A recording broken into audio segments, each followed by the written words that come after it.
ಮಧ್ವಾರ ಚ ನಮೋ ನಮಃ. ನೌಮಿನ್ಯಾರ ಸುಧಾದಿಕರ್ಜನಮುನೀನ್ ಶ್ರೀಪಾದರತ್ಸನ್ಮಣೀನ್ ವ್ಯಾಸಾರ್ಯಾನ್ ವಿವಿಧಾಗಮಾಬ್ಧಿವಿಹರಾನ್ ಶ್ರೀವಾದಿರಾಜಾನಪಿ ವಂದೇ ಹಂಸವರಾನ್ ರಘೂತ್ತಮಗುರೂನ್ ವೈದಗ್ಧ್ಯವಾರಾಂ ನಿಧೀನ್ ಶ್ರೀ ಸತ್ಯವ್ರತ ರಾಘವೇಂದ್ರ ಮುನಿಪಾನ್ ಸದ್ಬೋಧಸಧ್ಯಾನಪಾನ್ ಸತ್ಯಾಭಿಜ್ಞಕರಾಬ್ಜೋತ್ಥಾನ್ ಪಂಚಾಶದ್ವರ್ಷಪೂಜಕಾನ್ ಸತ್ಯಪ್ರಮೋದತೀರ್ಥಾರ್ಯಾನ್ ನೌಮಿನ್ಯಾರಸುಧಾರತಾನ್ ಶಾಸ್ತ್ರೇಷು ಪಾರದೃಶ್ವಾನಂ ಶಾಸ್ತ್ರಜ್ಞೇಷು ಚ ವತ್ಸಲಂ ದೀನಭಕ್ತೋದ್ಧಾರಕರಂ ಸತ್ಯಾತ್ಮಾನಂ ಗುರುಂ ಭಜೆ. ವಿದ್ಯಾಪೀಠವಿಧಾತಾರಂ ವಿದ್ಯಾವಾರಿಧಿಚಂದಿರಂ ವಿದ್ಯಾರ್ಥಿವತ್ಸಲಂ ವಂದೇ ಮಹಾಮಹಿಮಸದ್ಗುರುಂ. ದ್ಯುಮಣ್ಣಭಿಜನಾಬ್ಜೇಂದೂ ರಾಮವ್ಯಾಸಪದಾರ್ಚಕಃ ರಾಮಚಂದ್ರಗುರುರ್ಭೂಯಾತ್ ಕಾಮಿತಾರ್ಥಪ್ರದಾಯಕಃ. ಯದ್ಭಕ್ತ್ಯಾ ಮೂಲರಾಮಸ್ಯ ಪೀಠಿಕಾ ತ್ಯಕ್ತಭೂಮಿಕಾ ವಿದ್ಯಾನಿಧಿರ್ಧಿಯಂ ದದ್ಯಾತ್ ಅಷ್ಟಷಷ್ಟ್ಯಬ್ಜಪೂಜಕಃ. ಸ್ವಸ್ತ್ಯಸ್ತು ಹರಿಃ ಓಂ ಹರಿಃ ಓಂ ಹರಿಃ ಓಂ. ರಾಮಚಂದ್ರ ತೀರ್ಥ ಶ್ರೀಪಾದಂಗಳವರ ಪರಮ ಪವಿತ್ರವಾದ ಆರಾಧನಾ ಸಂದರ್ಭದಲ್ಲಿ ಅವರ ಮತ್ತು ಅವರ ಶಿಷ್ಯರ ಮೂಲ ವೃಂದಾವನದ ಸನ್ನಿಧಾನದಲ್ಲಿ ನಾವಿವತ್ತು ಆರಾಧನೆಗಾಗಿ ಸೇರಿದ್ದೇವೆ. ಮಹಾನುಭಾವರು ಅವರ ಸ್ತೋತ್ರ ಪ್ರತ್ಯೇಕವಾಗಿ ಇಲ್ಲ, ಆದರೆ ವಿದ್ಯಾಧೀಶ ವಿಜಯ, ಸತ್ಯಬೋಧ ವಿಜಯ ಮುಂತಾದ ವಿಜಯ ಕಾವ್ಯಗಳಲ್ಲಿ ಅವರ ಬಗ್ಗೆ ಅನೇಕ ಶ್ಲೋಕಗಳು ಪ್ರಸ್ತುತವಾಗಿವೆ. ಅವುಗಳನ್ನು ಸಂಗ್ರಹ ಮಾಡಿ ಒಂದು ಸ್ತೋತ್ರ ಸಂಗ್ರಹ ಅಂತ ಮಾಡಲಾಗಿದೆ. ವಿದ್ಯಾಧೀಶ ವಿಜಯ, ಸತ್ಯಬೋಧ ವಿಜಯ, ಸತ್ಯನಾಥ ಮಹಾತ್ಮರತ್ನಾಕರ ಮುಂತಾದ ಗ್ರಂಥಗಳಲ್ಲಿ ಪರಂಪರೆಯನ್ನು ವರ್ಣನೆ ಮಾಡುವಾಗ ಎಲ್ಲ ಯತಿಗಳ ಬಗ್ಗೆ ಒಂದೊಂದು ಶ್ಲೋಕ ಅಲ್ಲಿ ಪ್ರಸ್ತುತವಾಗಿದೆ. ಹೀಗಾಗಿ ಆ ಸ್ತೋತ್ರದ ಸಂಗ್ರಹ ಇಲ್ಲಿ ಇದೆ. ಸುಮಾರು ಚರಮ ಶ್ಲೋಕವನ್ನು ಹಿಡಿದುಕೊಂಡು 6 ಶ್ಲೋಕಗಳಿವೆ. ನಿಮ್ಮ ಹತ್ರ ಇದೆ, ನಾನು ಅದನ್ನು ಅರ್ಧ ಹೇಳ್ತೇನೆ. ಅವಶ್ಯವಾಗಿ ತಾವು ಅನ್ನಬಹುದು, ಒಂದು ಬಾರಿ ಅವರ ಸನ್ನಿಧಾನದಲ್ಲಿ ಪಾರಾಯಣ ಮಾಡಿದಂತೆಯೂ ಆಗ್ತದೆ. ಭಕ್ತಿ ಸಮೇಧತ ವಿಧೂತ ಭವಾದಿತೋದ್ಯತ ವಿಜ್ಞಾನ ಸಂಪದಿತ ಬೋಧ ಸುಧಾರಸಜ್ಞೆ ಶ್ರೀರಾಮಚಂದ್ರನತಿ ರಾಜಿತತಾಂಕಗಾತ್ರೇ ಶ್ರೀರಾಮಚಂದ್ರಯತಿ ರಾಜಿ ತತೋ ಜನಾನಾಂ ಶ್ರೀರಾಮಚಂದ್ರೋ ಯತಿರಾಟ್ ತಸ್ಯ ಶಿಷ್ಯೋ ಬಭೂವಯಃ ಚಂದ್ರಿಕಾಧವಲಾಂ ಕೀರ್ತಿಂ ಸ್ವಸ್ಮಿನ್ ರಕ್ತಾಮಧತ್ತಸಃ ರಾಮಚಂದ್ರಗುರುಂ ಸೇವೆ ರಾಮಚಂದ್ರಪ್ರಸಾದಜಂ ರಾಮಚಂದ್ರಪ್ರಸಾದೇನ ರಾಮಚಂದ್ರಪ್ರಸಾದತಃ ಯಶಸ್ವಿನಾಂ ಯಃ ಪ್ರಥಮಸ್ತಪಸ್ವಿನಾಂ ಮನಸ್ವಿನಾಂ ಚಾಹಿತಲಕ್ಷಣಾಗ್ರ್ಯಃ ವಚಸ್ವಿನಾಂ ಚಾಥ ಮಹಸ್ವಿನಾಮಭೂತ್ ಸ ರಾಮಚಂದ್ರಾಭಿದಭಿಕ್ಷುಭೂಮಿಪಃ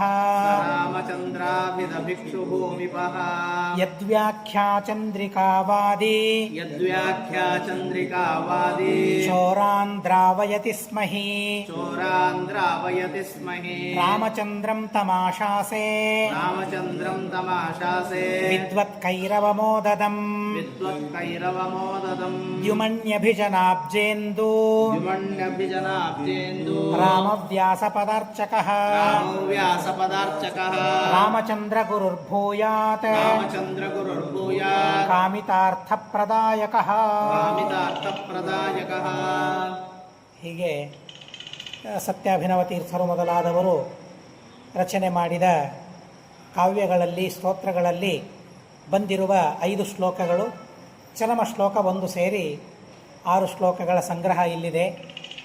ಅವರ ಚರಿತ್ರೆ, ಅವರ ಪವಾಡಗಳು, ಅವರು ರಚನೆ ಮಾಡಿದ ಗ್ರಂಥಗಳ ಉಲ್ಲೇಖ ಪ್ರತ್ಯೇಕವಾಗಿ ನಮಗೆ ಸಿಗಲಿಕ್ಕಿಲ್ಲ. ಆದರೆ ಅವರ ಗುಣಗಳನ್ನು ಕಾವ್ಯಗಳಲ್ಲಿ ಬಹಳ ಅದ್ಭುತವಾಗಿ ವರ್ಣನೆ ಮಾಡಿದ್ದಾರೆ. ಪವಾಡ ಅಂತ ಅಂದರೆ ನಾವೊಂದು ತಪ್ಪು ತಿಳುವಳಿಕೆ, ನಮಗೆ ಸಾಮಾನ್ಯವಾದ ತಪ್ಪು ತಿಳುವಳಿಕೆ, ಆದರೆ ಎಲ್ಲವೂ ಪವಾಡಗಳೇ. ಹೇಗೆ ಅಂತನ್ನೋದನ್ನು ಒಂದೆರಡು ಶ್ಲೋಕಗಳಲ್ಲಿ ನಾನು ವಿವರಣೆ ಮಾಡ್ತೇನೆ. ನಮಗೆ ಯಾವ ಕೆಲಸ ಆಗಿಲ್ಲ ಮಂತ್ರಾಕ್ಷತೆಯನ್ನು ಕೊಟ್ಟು ನಮ್ಮ ಕೆಲಸ ಆಗುವಂತೆ ಮಾಡಿದರೆ ಅದು ಪವಾಡ ಅಂತ ನಾವು ಅತಿ ಸಣ್ಣದಾದ ಸ್ತರದಲ್ಲಿ ಆಲೋಚನೆ ಮಾಡ್ತೇವೆ. ಇದು ಪವಾಡ, ನನ್ನ ಕೆಲಸ ಮಾಡಿಕೊಟ್ರೆ ಅದು ಪವಾಡ ಅಂತ.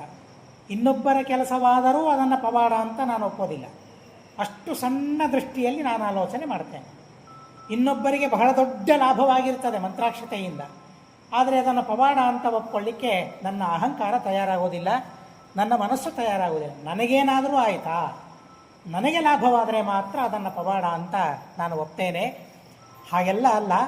ಆದರೆ ಅವರು ಯಾವ ರೀತಿಯಾದ ಲಾಭವನ್ನು ಪಡೆದಿದ್ದಾರೆ, ಯಾವ ರೀತಿಯಾಗಿ ಅವರು ತತ್ವಕ್ಷೇತ್ರದಲ್ಲಿ ಮುಂದೆ ಸಾಗಿದ್ದಾರೆ, ದೇವರನ್ನು ತಿಳಿದುಕೊಳ್ಳೋದಕ್ಕಾಗಿ ಯಾವ ರೀತಿಯಾದ ಪ್ರಯತ್ನವನ್ನು ಮಾಡಿದ್ದಾರೆ, ಆ ಪ್ರಯತ್ನಗಳು ಅವರಿಗೆ ಎಷ್ಟು ಫಲವನ್ನು ಕೊಟ್ಟಿದೆ ಅಂತ ಆಲೋಚನೆ ಮಾಡಿದಾಗ ಅವರ ಸಾಮರ್ಥ್ಯ ಎಷ್ಟು, ಅವರ ಪವಾಡ ಏನು ಅಂತ ನಿಜವಾಗಿ ನಮಗೆ ತಿಳಿದುಕೊಳ್ಳಲಿಕ್ಕೆ ಸಾಧ್ಯವಾಗ್ತದೆ.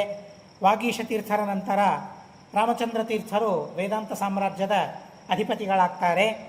ಬರೀ ಸಿಂಹಾಸನದ ಮೇಲೆ ಕುಳಿತುಕೊಂಡು ಅವರ ತಲೆಯ ಮೇಲೆ ವ್ಯಾಸಮುಷ್ಟಿಯನ್ನಿಟ್ಟು ಅಭಿಷೇಕ ಮಾಡಿದರೆ ಮಾತ್ರ ವೇದಾಂತ ಸಾಮ್ರಾಜ್ಯದ ಅಧಿಪತಿಗಳು ಅಂತ ಇಷ್ಟೇ ಅಲ್ಲ, ಆದರೆ ಅವರನ್ನು ಜನ ಎಲ್ಲ ಒಪ್ಪಿಕೊಳ್ಳಬೇಕು. ಇವರು ವೇದಾಂತ ಸಾಮ್ರಾಜ್ಯದ ಅಧಿಪತಿಗಳು ಅಂತ ಎಲ್ಲ ಜನ ಒಪ್ಪಿಕೊಳ್ಳಬೇಕು. ಆ ತರಹದ ಒಪ್ಪಿಗೆ ರಾಮಚಂದ್ರ ತೀರ್ಥರ ವಿಷಯದಲ್ಲಿತ್ತು ಅಂತ ವಿದ್ಯಾಧೀಶ ವಿಜಯದಲ್ಲಿ ಈ ಶ್ಲೋಕದಲ್ಲಿ ಹೇಳ್ತಾರೆ. ಸಾಮಾನ್ಯವಾಗಿ ನಾವು ಕೇಳ್ತೇವೆ, ದಶರಥ ಮಹಾರಾಜ ರಾಮನಿಗೆ ಯೌವ ರಾಜ್ಯವನ್ನು ಕೊಡಬೇಕು ಅಂತ ಆಲೋಚನೆ ಮಾಡಿದರೆ ಇಡೀ ಅಯೋಧ್ಯೆಯೇ ಹರ್ಷಪುಲಕಿತವಾಯಿತು ಅಂತ ನಾವು ಕೇಳ್ತೇವೆ. ಒಬ್ಬ ವಿರೋಧಿ ಅಲ್ಲಿ ನೋಡಲಿಕ್ಕೆ ಸಿಗಲಿಲ್ಲ. ರಾಮ ರಾಜನಾಗ್ತಾ ಇದ್ದಾನೆ, ಯುವರಾಜನಾಗ್ತಾ ಇದ್ದಾನೆ, ಅದನ್ನು ನಮ್ಮ ಕಣ್ಣುಗಳಿಂದ ನೋಡಬೇಕು ಅಂತ ಹೇಳಿ ಜನ ಆ ರಾಮಚಂದ್ರನ ಮೇಲೆ ಎಲ್ಲ ಜನರು ಅನುರಕ್ತರಾಗಿ ಬಿಡ್ತಾರೆ ಅಂತ ನಾವು ರಾಮಾಯಣದಲ್ಲಿ ಕೇಳ್ತೇವೆ. ಹಾಗೆ ಸಾಮಾನ್ಯವಾಗಿ ಒಬ್ಬ ಯತಿಗಳಿದ್ದಾರೆ ಹಿರಿಯರು ಅಂತಂದರೆ ಕಿರಿಯ ವ್ಯಕ್ತಿಗಳನ್ನು ಒಪ್ಪಿಕೊಳ್ಳಿಕ್ಕೆ ನಮ್ಮ ಮನಸ್ಸು ತಯಾರಾಗೋದಿಲ್ಲ. ಇದು ಒಂದು ನಮ್ಮ ಮನಸ್ಸಿನಲ್ಲಿರುವ ದೌರ್ಬಲ್ಯ. ಅವರಲ್ಲಿ ಜ್ಞಾನ ಇರ್ತದೆ, ಅವರಲ್ಲಿ ಶಕ್ತಿ ಸಾಮರ್ಥ್ಯ ಇರ್ತದೆ, ವೈರಾಗ್ಯಾದಿಗಳಿರ್ತವೆ.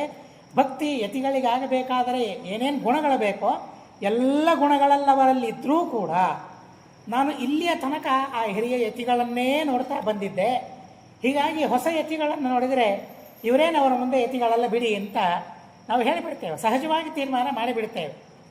ಆದರೆ ಆಗಿನ ಜನ ಯಾವ ರೀತಿಯಾಗಿ ಯತಿಗಳನ್ನು ಕಾಣ್ತಾ ಇದ್ರು, ಕಿರಿಯ ಯತಿಗಳನ್ನು ಕಾಣುವ ಅವರ ವೈಶಾಲ್ಯ, ದೃಷ್ಟಿ ವೈಶಾಲ್ಯ, ಜ್ಞಾನ ವೈಶಾಲ್ಯ ಹೇಗಿರ್ತಾ ಇತ್ತು. ಬರೀ ದೃಷ್ಟಿ ವೈಶಾಲ್ಯ ಮಾತ್ರ ಅಲ್ಲ, ಅವರನ್ನು ಯತಿಗಳು ಅಂತ ಒಪ್ಪಿಕೊಳ್ಳೋದರಿಂದ ನಮಗೆ ತಾರಣ ಇದೆ, ನಮಗೆ ತಾರಕ ಅದು ಅಂತ ಭಾವನೆಗೆ ಅವರಿಗಿತ್ತು. ಆದ್ದರಿಂದ ಎಲ್ಲ ಜನರು ಕೂಡ ಮತ್ತು ರಾಮಚಂದ್ರ ತೀರ್ಥ ಶ್ರೀಪಾದಂಗಳವರನ್ನು ಅಂಗೀಕಾರ ಮಾಡಿಕೊಳ್ತಾರೆ. ಭಕ್ತಿ ಸಮೇಧತ ವಿಧೂತ ಭವಾದಿತೋದ್ಯದ್ ವಿಜ್ಞಾನ ಸಂಪದಿತ ಬೋಧ ಸುಧಾರಸಜ್ಞೆ ಶ್ರೀರಾಮಚಂದ್ರ ನತಿರಾಜಿತ ತಾಂಕಗಾತ್ರೆ ಶ್ರೀರಾಮಚಂದ್ರ ಯತಿರಾಜಿ ತಥೋ ಜನಾನಾಂ. ಎಲ್ಲ ಜನರಿಗೂ ಕೂಡ ರಾಮಚಂದ್ರ ತೀರ್ಥರಲ್ಲಿ ಭಕ್ತಿ ಸಾಮಾನ್ಯವಾಗಿ ಬಂತು ಅಂತ ಅಲ್ಲ, ಸಮೇಧತ ಅಂತ ಹೇಳ್ತಾರೆ. ಕಟ್ಟೆ ಒಡೆದು ನೀರು ಪ್ರವಾಹ ಬರ್ತದೆ ಕೆಲವು ಸಲ, ಹಾಗೆ ಅವರ ಮನಸ್ಸಿನಲ್ಲಿರುವ ಆ ಭಾವನೆ ಭಕ್ತಿ ಕಟ್ಟೆ ಒಡೆಯಿತು ಅನ್ನೋ ಹಾಗೆ ಸಮೇಧತ ಅಂತ ಹೇಳ್ತಾರೆ. ರಾಮಚಂದ್ರ ತೀರ್ಥರಲ್ಲಿ ಅಂಥ ಭಕ್ತಿ ಆಗಿನ ಜನರಿಗೆಲ್ಲ ಬಂತು ಅಂತ ಹೇಳ್ತಾರೆ. ಸಾಮಾನ್ಯವಾಗಿ ಆಗಿನ ಜನರು ಹೇಗಿದ್ದರು ಅಂತ ನಾವು ಪ್ರತ್ಯೇಕವಾಗಿ ವಿವರಣೆ ಕೊಡುವ ಅಗತ್ಯ ಇಲ್ಲ. ಎಲ್ಲ ಜನರು ವಿದ್ವಾಂಸರೇ, ಪ್ರತಿಯೊಬ್ಬ ಮನೆಯಲ್ಲಿ ಪ್ರತಿಯೊಬ್ಬರೂ ವಿದ್ವಾಂಸರೇ. ವಿದ್ವಾಂಸರಾಗದೇ ಇದ್ದವರು ಯಾರ ಮನೆಯಲ್ಲಿಯೂ ಇಲ್ಲ. ಆ ತರಹದ ಸಮಾಜ. ಅಂಥ ಸಮಾಜದಲ್ಲಿ ಮತ್ತು ಪ್ರತಿಯೊಬ್ಬರೂ ಸಹ ಉನ್ನತವಾದ ಕೆಲಸಗಳನ್ನು ಮಾಡುವವರೇ, ಅತಿ ವಿಚಿತ್ರವಾದ ಕಷ್ಟವಾದ ಧರ್ಮಗಳನ್ನು ಮಾಡುವವರೇ. ನಮ್ಮಂತೆ ಸಾಮಾನ್ಯರು ಯಾರೂ ಆವಾಗ ಇರಲಿಲ್ಲ. ಅಂಥ ಮಹಾ ವ್ಯಕ್ತಿಗಳಿರಬೇಕಾದರೆ ಆ ಎಲ್ಲ ವ್ಯಕ್ತಿಗಳು ರಾಮಚಂದ್ರ ತೀರ್ಥರನ್ನು ನಮ್ಮ ಗುರುಗಳು ಅಂತ ಒಪ್ಪಿಕೊಂಡು ಅವರಲ್ಲಿ ಅಷ್ಟು ಭಕ್ತಿಯನ್ನು ಮಾಡ್ತಾರಲ್ಲ, ಹಾಗಾದರೆ ಇದು ಅವರಲ್ಲಿರುವ ದೊಡ್ಡದಾದ ಪವಾಡ ಅಂತ ನಾವು ತಿಳಿಯಬಹುದಲ್ಲ. ವಿದ್ಯಾಧೀಶ ವಿಷಯದಲ್ಲಿ ಆ ಮಾತನ್ನು, ಆ ಗುಣವನ್ನು ನಮಗೆ ತಿಳಿಸ್ತಾರೆ. ಏನು ನೋಡಿ ಅವರನ್ನು ಗುರುಗಳು ಅಂತ ಅಂಗೀಕಾರ ಮಾಡಿದರು. ಏನು ನೋಡಬೇಕು ನಾವು? ಗುರುಗಳು ಅಂತ ಒಪ್ಪಿಕೊಳ್ಳಬೇಕಾದ್ರೆ ಏನು ನೋಡಬೇಕು? ನಮಗೆ ಒಂದೊಂದು ಸಲ ಒಬ್ಬೊಬ್ಬರು ಗುರುಗಳಾಗೋದಿಲ್ಲ. ನಮ್ಮ ಕುಲಗುರುಗಳು ಅಂತ ಇರ್ತಾರೆ. ನಮ್ಮ ಮಠದ ಸಂಪ್ರದಾಯ ಪ್ರವರ್ತಕರು ಕುಲಗುರುಗಳೇನಿದ್ದಾರಲ್ಲ, ಆ ಮುಂದೆ ಬಂದವರು ನಮಗೆ ಗುರುಗಳು. ಹೀಗಾಗಿ ನಾನು ದೊಡ್ಡವನಿರಬಹುದು, ನಾವು ಹಿರಿಯ ಯತಿಗಳ ಹತ್ತಿರ ಮುದ್ರಾ ಮಂತ್ರ ದೀಕ್ಷೆಯನ್ನು ಪಡೆದಿರಬಹುದು. ಆದರೆ ನಮ್ಮ ಮುಂದಿನ ಯತಿಗಳು ಬಂದಿದ್ದಾರೆ ಅಂದರೆ ಹಿಂದಿನ ಯತಿಗಳನ್ನು ಹೇಗೆ ಕಂಡಿದ್ದೇವೆಯೋ, ಹೇಗೆ ಅವರಲ್ಲಿ ಭಕ್ತಿ ಮಾಡಿದ್ದೇವೆ, ಅದೇ ರೀತಿಯಾಗಿ ಮುಂದಿನ ಯತಿಗಳಲ್ಲಿಯೂ ಭಕ್ತಿಯನ್ನು ಮಾಡಬೇಕು ಅಂತ ಸಂಪ್ರದಾಯ ನಮಗೆ ತಿಳಿಸ್ತದೆ. ಹಾಗಾಗಿ ಆ ಮಹಾನುಭಾವರಲ್ಲಿ ರಾಮಚಂದ್ರ ತೀರ್ಥರಲ್ಲೇನು ನೋಡಿದರು, ಜನ ನೋಡಿದರು ಸರಿ, ಆದರೆ ವಾಗೀಶ ತೀರ್ಥರು ಏನು ನೋಡಿ ವೇದಾಂತ ಸಾಮ್ರಾಜ್ಯವನ್ನು ಕೊಟ್ಟರು. ಯಾಕೆಂದರೆ ಸಾಮಾನ್ಯ ಜನರ ದೃಷ್ಟಿಯೇ ಬೇರೆ, ವಾಗೀಶ ತೀರ್ಥರ ದೃಷ್ಟಿಯೇ ಬೇರೆ, ಗುರುಗಳ ದೃಷ್ಟಿಯೇ ಬೇರೆಯಾಗಿರ್ತದೆ. ಈ ಸಂಸ್ಥಾನಕ್ಕೆ, ಈ ವೇದಾಂತ ಸಾಮ್ರಾಜ್ಯಕ್ಕೆ ಒಬ್ಬರು ಅಧಿಪತಿಗಳಾಗಿ ಬರಬೇಕು ಅಂತ ಅಂದರೆ ಅವರಲ್ಲಿ ಏನು ಗುಣ ನೋಡಿ ಅವರಿಗೆ ಕೊಟ್ಟಿರಬಹುದು. ನಾವು ನೋಡ್ತೀವಲ್ಲ, ಈಗ ಎಂಥ ಅದ್ಭುತವಾದ ಗುಣಗಳನ್ನು ನಾವು ಕಾಣ್ತೇವೆ. ಪಾಠ ಹೇಳುವ ಸಾಮರ್ಥ್ಯ ಇರಬಹುದು, ಪ್ರವಚನ ಮಾಡುವ ಸಾಮರ್ಥ್ಯ ಇರಬಹುದು, ಅನುಗ್ರಹ ಮಾಡುವ ಸಾಮರ್ಥ್ಯ ಇರಬಹುದು, ಪ್ರತಿಮೆಗಳನ್ನು ಸಂದರ್ಶನ ಮಾಡಿಸುವ ಕರುಣೆ ಇರಬಹುದು. ಇವೆಲ್ಲವುಗಳನ್ನು ನಾವು ನೋಡ್ತಾ ಇದ್ದೇವೆ. ಇದನ್ನು ಗುರುಗಳು, ಹಿರಿಯ ಗುರುಗಳು ಅದನ್ನು ಕಂಡೇ ಅವರಿಗೆ ಆಶ್ರಮವನ್ನು ಕೊಟ್ಟಿರ್ತಾರೆ. ಹೀಗಾಗಿ ಆ ಎಲ್ಲ ಗುಣಗಳು ನೋಡ್ತಾರಂತೆ. ವಿಧೂತ ಭವಾದಿತೋದ್ಯದ್ ವಿಜ್ಞಾನ ಸಂಪದಿತ ಬೋಧ ಸುಧಾ ರಸಜ್ಞೆ. ಎಂಥ ಮಹಾನುಭಾವರು ರಾಮಚಂದ್ರ ತೀರ್ಥರು ಅಂತ ಹೇಳ್ತಾರೆ. ಆಧಿ ಮಾನಸಿಕವಾದ ಯಾವ ರೋಗವೂ ಅವರಿಗೆ ಇರಲಿಲ್ಲ, ಮನಸ್ಸಿನಲ್ಲಿ ಯಾವ ಚಿಂತೆಯೂ ಅವರಿಗೆ ಇರಲಿಲ್ಲ. ಇಂಥ ಗುರುಗಳ ಹತ್ತಿರ ಅವರ ಆಶೀರ್ವಾದವನ್ನು ನಾನು ಪಡೀಬೇಕಾದರೆ, ಇಂಥ ವೇದಾಂತ ಸಾಮ್ರಾಜ್ಯವನ್ನು ಪರಿಪಾಲನೆ ಮಾಡುವ ಯೋಗ ನನಗೆ ಬರಬೇಕಾದರೆ ನನ್ನ ಮನಸ್ಸಿನಲ್ಲಿ ಯಾವ ಚಿಂತೆ, ದುಗುಡ, ದುಃಖಗಳು ನನ್ನಲ್ಲಿರಬಾರದು. ಹೀಗಾಗಿ ಅದು ಇಲ್ಲದೇ ಇದ್ದಂತೆ ಮಾಡಿತು ಅಂತ ಹೇಳ್ತಾರೆ. ಆ ಗುರುಗಳ ವಾತ್ಸಲ್ಯ, ಆ ಗುರುಗಳ ಇವರಿಗೆ ಆಶ್ರಮವನ್ನು ಕೊಡೋದರಿಂದ ಅವರ ಮನಸ್ಸಿನಲ್ಲಿಯ ಆ ರೋಗ ರುಜಿನಗಳನ್ನೆಲ್ಲ, ಆ ದೋಷಗಳನ್ನೆಲ್ಲ ಪರಿಹಾರ ಮಾಡುವ ಸಾಮರ್ಥ್ಯ ಆ ಗುರುಗಳಿಗೆ ಇತ್ತು, ವಾಗೀಶ ತೀರ್ಥರಿಗೆ. ಹೀಗಾಗಿ ಅದ್ಭುತವಾದ ವಿಜ್ಞಾನ, ಅತಿ ವಿಚಿತ್ರವಾದ ವೈರಾಗ್ಯ ಇವುಗಳೆಲ್ಲ ಆ ಮಹಾನುಭಾವರಲ್ಲಿತ್ತು. ಅಂಥ ರಾಮಚಂದ್ರ ಯತಿರಾಜಿ ತಥೋ ಜನಾನಾಂ, ಇಷ್ಟೆಲ್ಲ ಗುಣಗಳಿದ್ವು ಅಂತನ್ನೋದಕ್ಕಾಗಿ ರಾಮಚಂದ್ರ ತೀರ್ಥರಲ್ಲಿ ಎಲ್ಲ ಜನರಿಗೆ ಭಕ್ತಿ ಅಭಿವೃದ್ಧವಾಯಿತು ಅಂತ ತಿಳಿಸ್ತಾರೆ. ಇದು ಸಾಮಾನ್ಯವಲ್ಲ, ಎಲ್ಲವನ್ನೂ ಗೆಲ್ಲಬಹುದು, ಆದರೆ ಜನರನ್ನು ಗೆಲ್ಲೋದಾಗೋದಿಲ್ಲ. ಮನೆಯಲ್ಲಿ ಹೆಂಡತಿಯನ್ನು ಗೆಲ್ಲಿಕ್ಕಾಗೋದಿಲ್ಲ. ಗೆಲ್ಲೋದು ಅಂತಂದರೆ ನಾನು ಮಾಡಿದ ಕೆಲಸ ಚೆನ್ನಾಗಿದೆ, ಬಹಳ ಒಳ್ಳೆ ಕೆಲಸವನ್ನು ಮಾಡಿದ್ದೀರಿ ಅಂತ ಹೇಳಿ ಹೆಂಡತಿ ಗಂಡನಿಗೆ ಹೇಳೋದಾಗಲಿ, ಗಂಡ ಹೆಂಡತಿಗೆ ಹೇಳೋದಾಗಲಿ, ಮಕ್ಕಳು ತಂದೆ ತಾಯಿಗಳಿಗೆ ಹೇಳೋದಾಗಲಿ, ಇದು ಇವತ್ತು ನಡೆದೇ ಇಲ್ಲ. ಯಾರಿಗೂ ಗೆಲ್ಲಿಕ್ಕೆ ಆಗ್ತಾ ಇಲ್ಲ. ನಾನೊಂದು ಮಾತಾಡಿದೆ ಅಂತಂದರೆ ಅದಕ್ಕೆ ವಿಪರೀತವಾಗಿ ಮಾತೇ ಇರ್ತದೆ. ಆದರೆ ಇಷ್ಟೆಲ್ಲ ಜನರನ್ನು ಗೆಲ್ತಾರೆ ಅಂತ ಅಂದರೆ, ಅವರ ಮನಸ್ಸನ್ನು ಗೆಲ್ತಾರೆ ಅಂತಂದರೆ, ಅವರೆಲ್ಲರ ಆಕರ್ಷಣೆಯನ್ನು ಮಾಡ್ತಾರೆ ಅಂತಂದರೆ, ಒಬ್ಬರಲ್ಲ ಇಬ್ಬರಲ್ಲ, ರಾಮಚಂದ್ರ ತೀರ್ಥರ ಶಿಷ್ಯರು ಶ್ರೀಮಠದ ವೇದಾಂತ ಸಾಮ್ರಾಜ್ಯಕ್ಕೆ ನತಮಸ್ತಕರಾಗಿದ್ದವರು ಒಬ್ಬರಲ್ಲ ಇಬ್ಬರಲ್ಲ, ಕೋಟಿ ಕೋಟಿ ಜನ. ಅಂಥ ಕೋಟಿ ಕೋಟಿ ಜನರ ಮನಸ್ಸನ್ನು ಆಕರ್ಷಣೆ ಮಾಡಬೇಕಾದರೆ, ಅವರೆಲ್ಲ ತಮ್ಮಲ್ಲಿ ಆ ವಿಚಿತ್ರವಾದ ಭಕ್ತಿಯನ್ನು ಮಾಡಬೇಕಾದರೆ, ಅವರನ್ನು ಗೆಲ್ಲಬೇಕಾದರೆ ಇವರಲ್ಲಿ ಏನು ಸಾಮರ್ಥ್ಯ ಇತ್ತು ಅಂತ ಅನ್ನೋದನ್ನು ನಾವು ಗಮನಿಸಬಹುದಾಗಿದೆ. ಇದು ಇವರಲ್ಲಿರುವ ಪವಾಡ, ಇದು ಇವರಲ್ಲಿರುವ ಭಕ್ತಿಯ ಶಕ್ತಿ, ಗುರುಗಳ ಆಶೀರ್ವಾದದ ಶಕ್ತಿ ಅಂತ ವಿದ್ಯಾಧೀಶ ವಿಜಯದಲ್ಲಿ ಬಹಳ ಅದ್ಭುತವಾದ ರೀತಿಯಲ್ಲಿ ವರ್ಣನೆ ಮಾಡ್ತಾರೆ. ಅವರ ಕೀರ್ತಿ ಹೇಗಿತ್ತು ಅಂತ ಮುಂದೆ ಹೇಳ್ತಾರೆ. ಶ್ರೀರಾಮಚಂದ್ರೋ ಯತಿರಾಟ್ ತಸ್ಯ ಶಿಷ್ಯೋ ಬಭೂವಯಃ ಚಂದ್ರಿಕಾಧವಲಾಂ ಕೀರ್ತಿಂ ಸ್ವಸ್ಮಿನ್ ರಕ್ತಾಮಧತ್ಪಸಃ. ಇದು ವಿರೋಧಾಭಾಸಾಲಂಕಾರ ಅಂತ ಕರೀತಾರೆ ಕಾವ್ಯದಲ್ಲಿ. ಬಿಳಿಯಾಗಿತ್ತು ರಕ್ತವಾಯಿತು ಅಂತ. ರಕ್ತ ಅಂದರೆ ಕೆಂಪು, ಬಿಳಿಯಾದದ್ದು ಕೆಂಪಾಯಿತು. ಅದು ಹೇಗಾಗ್ತದೆ? ಬಿಳಿಯಾದದ್ದು ಕೆಂಪಾಗೋದು ಹೇಗೆ? ಇದು ವಿರೋಧ ಅಲ್ಲ ಪೂರ್ಣ, ವಿರೋಧ ಆಭಾಸ. ಮೇಲ್ ನೋಡಲಿಕ್ಕೆ ಆಭಾಸ ಅಂದರೆ ತೋರೋದು, ವಿರೋಧ ಆಭಾಸ. ಮೇಲ್ ನೋಡಲಿಕ್ಕೆ ವಿರೋಧ ತೋರ್ತದೆ. ಆ ವಿರೋಧಾಭಾಸ ಅಲಂಕಾರದಲ್ಲಿ ರಾಮಚಂದ್ರ ತೀರ್ಥರನ್ನು ಕೊಂಡಾಡ್ತಾ ಇದ್ದಾರೆ. ಅವರೆಂಥ ಮಹಾನುಭಾವರು ಅಂದರೆ, ಅವರ ಕೀರ್ತಿ ಎಷ್ಟು ಸ್ವಚ್ಛವಾಗಿತ್ತು ಅಂದರೆ ಬಿಳಿಯಾಗಿ ಕೀರ್ತಿ ಇತ್ತು. ಆ ಬಿಳಿಯಾದ ಕೀರ್ತಿ ಕೆಂಪಾಯಿತು ಅಂತ ಹೇಳ್ತಾರೆ. ಇದು ವಿರೋಧಾಭಾಸ. ಏನು ಹಾಗಾದರೆ? ಬಿಳಿಯಾದ ಸ್ವಚ್ಛವಾದ ಶ್ವೇತವಾದ ಕೀರ್ತಿ ರಕ್ತವಾಯಿತು ಅಂದರೆ ಏನರ್ಥ? ಮೇಲ್ ನೋಡಲಿಕ್ಕೆ ವಿರೋಧ ತೋರ್ತದೆ, ಆದರೆ ನಿಜವಾದ ವಿರೋಧ ಅಲ್ಲ. ರಕ್ತ ಎಂಬ ಶಬ್ದಕ್ಕೆ ಕೆಂಪು ಅಂತ ನಾವು ಅರ್ಥ ಮಾಡಿಕೊಂಡಾಗ ವಿರೋಧ, ಬಿಳಿಯಾದದ್ದು ಕೆಂಪಾಯಿತು ಅಂತ.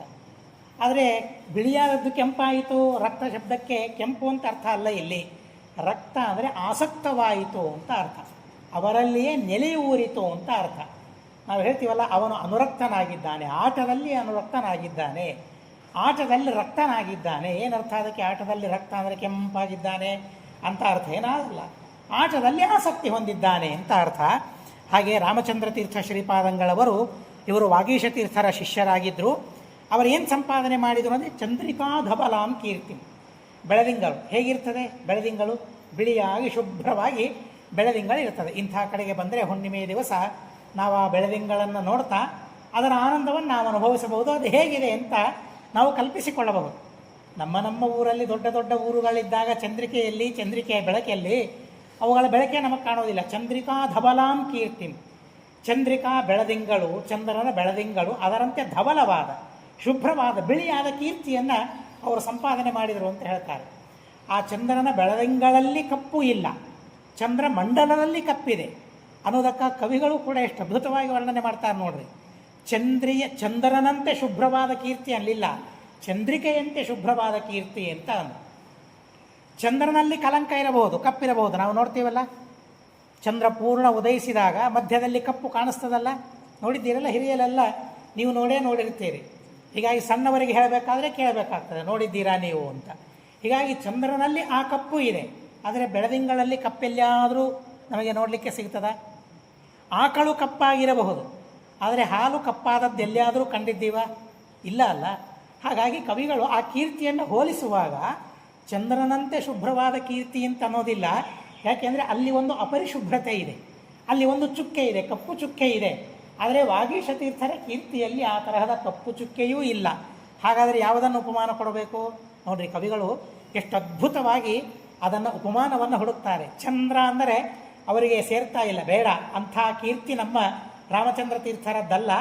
ಚಂದ್ರಿಕೆಯ ಧಾವಲ್ಯ ಅವರಲ್ಲಿದೆ, ಅವರ ಕೀರ್ತಿಯಲ್ಲಿದೆ, ಅಷ್ಟು ಧವಲವಾಗಿದೆ ಚಂದ್ರಿಕೆಯ ಧವಲತನ. ಚಂದ್ರಿಕೆಯಲ್ಲಿ ಯಾವುದೇ ಕಪ್ಪಿಲ್ಲ, ಅಂಥ ಪರಿಶುಭ್ರವಾದ ಕೀರ್ತಿ ನಮ್ಮ ರಾಮಚಂದ್ರ ತೀರ್ಥರದ್ದು ಅಂತ ಆ ಗುರುಗಳ ಅತ್ಯದ್ಭುತವಾದ ಕೀರ್ತಿಯ ವರ್ಣನೆಯನ್ನು ಬಹಳ ವಿಚಿತ್ರವಾದ ರೀತಿಯಲ್ಲಿ ಮಾಡ್ತಾರೆ. ಚಂದ್ರಿಕಾ ಧವಲಾಂ ಕೀರ್ತಿಂ ಸ್ವಸ್ಮಿನ್ ರಕ್ತಾಂ ಅದತ್ತ ಸಹ. ಆ ಕೀರ್ತಿ ಸ್ವಲ್ಪ ಹೊತ್ತು ಇತ್ತು, ಸ್ವಲ್ಪ ಹೊತ್ತು ಹೋಯಿತು ಅಂತ ಅನ್ನೋ ಹಾಗಿಲ್ಲ. ಆ ಕೀರ್ತಿ ಅವರಲ್ಲಿಯೇನೇ ಆಸಕ್ತವಾಗಿ ಬಿಟ್ಟಂತೆ. ಅವರನ್ನು ಬಿಟ್ಟರೆ ಮತ್ತೊಬ್ಬರ ಹತ್ತಿರ ಅದು ಹೋಗಲೇ ಇಲ್ಲ. ಅಂಥ ಪರಿಶುಭ್ರವಾದ ಕೀರ್ತಿ ಅವರಲ್ಲಿ ಇರುವಂತೆ ಅವರು ಯಾವಾಗಲೂ ಜೀವನವನ್ನು ನಡೆಸಿದ ಮಹಾನುಭಾವರು ಅಂತ ಮತ್ತೊಂದು ಪವಾಡವನ್ನು ಹೇಳ್ತಾರೆ. ಹೀಗಿರ್ಲಿಕ್ಕೆ ಸಾಧ್ಯವಿದೆಯಾ? ಕೀರ್ತಿ ಬಂದಿರ್ತದೆ, ಆದರೆ ಬಂದ ಕೀರ್ತಿ ಮತ್ತೆ ಹೋಗಿಬಿಡ್ತದೆ ನಮಗೆ. ಇವನು ಬಹಳ ಸಜ್ಜನ ಅಂತ ಹೇಳ್ತಾರೆ. ಅಥವಾ ಪ್ರವಚನ ಶಿಖಾಮಣಿ, ಪ್ರವಚನ ಶಿರೋಮಣಿ ಬಿರುದನ್ನು ಕೊಟ್ಟಿರ್ತಾರೆ. ಎಲ್ಲಿ ತನಕ ಅದಿರ್ತದೆ ನಮಗೆ ಬಿರುದು? ಚೆನ್ನಾಗಿ ಪ್ರವಚನ ಹೇಳುವ ತನಕ ಇರ್ತದೆ. ಆದರೆ ಒಂದು ಅವಸ್ಥೆ ಬರ್ತದಲ್ಲ, ಮಾತಾಡ್ಲಿಕ್ಕೆ ಬರದೇ ಇದ್ದ ಅವಸ್ಥೆ, ಆವಾಗ ಪ್ರವಚನ ಶಿರೋಮಣಿ ಅಂತ ಅವರಿಗೆ ಕರೆದರೆ ಏನಂತ ಅರ್ಥ ಮಾಡಿಕೊಳ್ತೇವೆ? ಅದಕ್ಕೆ ಎಕ್ಸ್ ಅಂತ ಅರ್ಥ ಮಾಡಿಕೊಳ್ತೇವೆ. ಹಿಂದೆ ಇದ್ದ ಅಂತ ಅರ್ಥ ಮಾಡಿಕೊಳ್ತೀವಿ, ಈಗಂತೂ ಇಲ್ಲಲ್ಲ. ಹಾಗಾದರೆ ಈಗ ಆ ಗುಣ ಅವರಲ್ಲಿಲ್ಲ. ಆದರೆ ರಾಮಚಂದ್ರ ತೀರ್ಥರಲ್ಲಿ ಮಾತ್ರ ಪ್ರಸಕ್ತಿ ಬರಲಿಲ್ಲ ಅಂತ ಹೇಳ್ತಾರೆ. ಅವರನ್ನು ಬಿಟ್ಟು ಆ ಕೀರ್ತಿ ತೊಲಗಲೇ ಇಲ್ಲ. ಯಾವಾಗಲೂ ಚಂದ್ರಿಕೆಯಂತೆ ಧವಲವಾದ ಕೀರ್ತಿಯನ್ನೇ ಸಂಪಾದನೆ ಮಾಡಿಕೊಂಡು ಇದ್ದರು. ಇದೊಂದು ಅತಿ ದೊಡ್ಡದಾದ ಪವಾಡ ಅಂತ ಅದನ್ನು ತಿಳಿಸ್ತಾರೆ. ರಾಮಚಂದ್ರ ಗುರುಂ ಸೇವೆ ರಾಮಚಂದ್ರ ಪ್ರಸಾದರಂ ರಾಮಚಂದ್ರ ಪ್ರಸಾದೇನ ರಾಮಚಂದ್ರ ಪ್ರಸಾದತಃ. ಇವರು ಈ ವೇದಾಂತ ಸಾಮ್ರಾಜ್ಯದಲ್ಲಿ 10ನೆಯವರಾಗಿ ಬಂದ ಮಹಾನುಭಾವರು ರಾಮಚಂದ್ರ ತೀರ್ಥ ಶ್ರೀಪಾದಂಗಳವರು.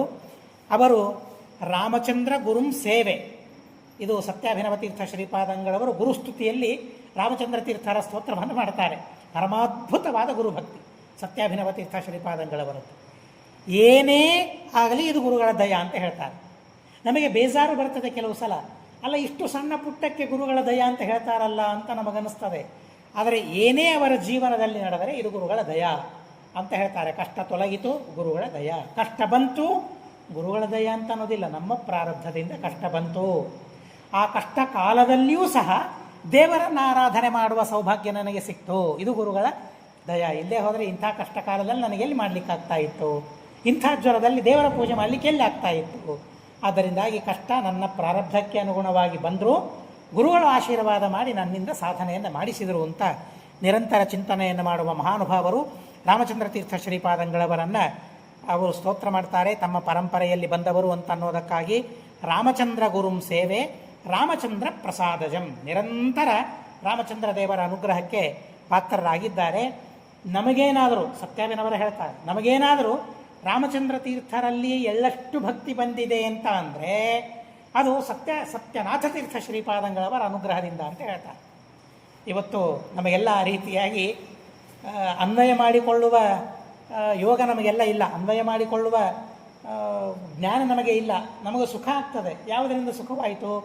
ಗುರುಗಳ ಸ್ಮರಣೆಯಿಂದ ಸುಖವಾಯಿತು ಅಂತ ನಾನು ಅಂದ್ಕೊಳ್ಳೋದಿಲ್ಲ. ನಾನು ಮಾಡಿದೆ ಸುಖವಾಯಿತು ಅಂತ ನಾನು ಅಂದ್ಕೊಳ್ತೇನೆ ಹೊರತು ಗುರುಗಳ ದಯೆಯಿಂದ ಅಂತ ನಾವು ಸಮನ್ವಯ ಮಾಡಿಕೊಳ್ಳೋದಿಲ್ಲ.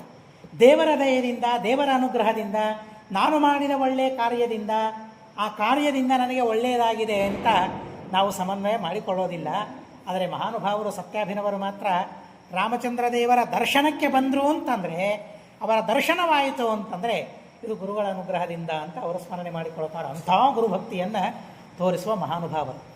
ಹೀಗಾಗಿ ರಾಮಚಂದ್ರ ಪ್ರಸಾದೇನ ರಾಮಚಂದ್ರ ಪ್ರಸಾದತಃ, ಆ ರಾಮಚಂದ್ರ ದೇವರ ನಿರಂತರ ಆರಾಧನೆ ಮಾಡುವ ಅಥವಾ ರಾಮಚಂದ್ರ ತೀರ್ಥರ ನಿರಂತರ ಆರಾಧನೆ ಮಾಡುವ ಸತ್ಯನಾಥ ತೀರ್ಥ ಶ್ರೀಪಾದಂಗಳವರೇನಿದ್ದಾರೆ ಅವರ ಪ್ರಸಾದ, ಅವರ ಅನುಗ್ರಹದಿಂದ ಕಿಂಚಿತ್ ಭಕ್ತಿ ನಮಗೆ ರಾಮಚಂದ್ರ ತೀರ್ಥರಲ್ಲಿ ಬಂದಿದೆ ಅಂತ ಅವರು ರಾಮಚಂದ್ರ ತೀರ್ಥರ ಸ್ತೋತ್ರವನ್ನು ಮಾಡ್ತಾರೆ.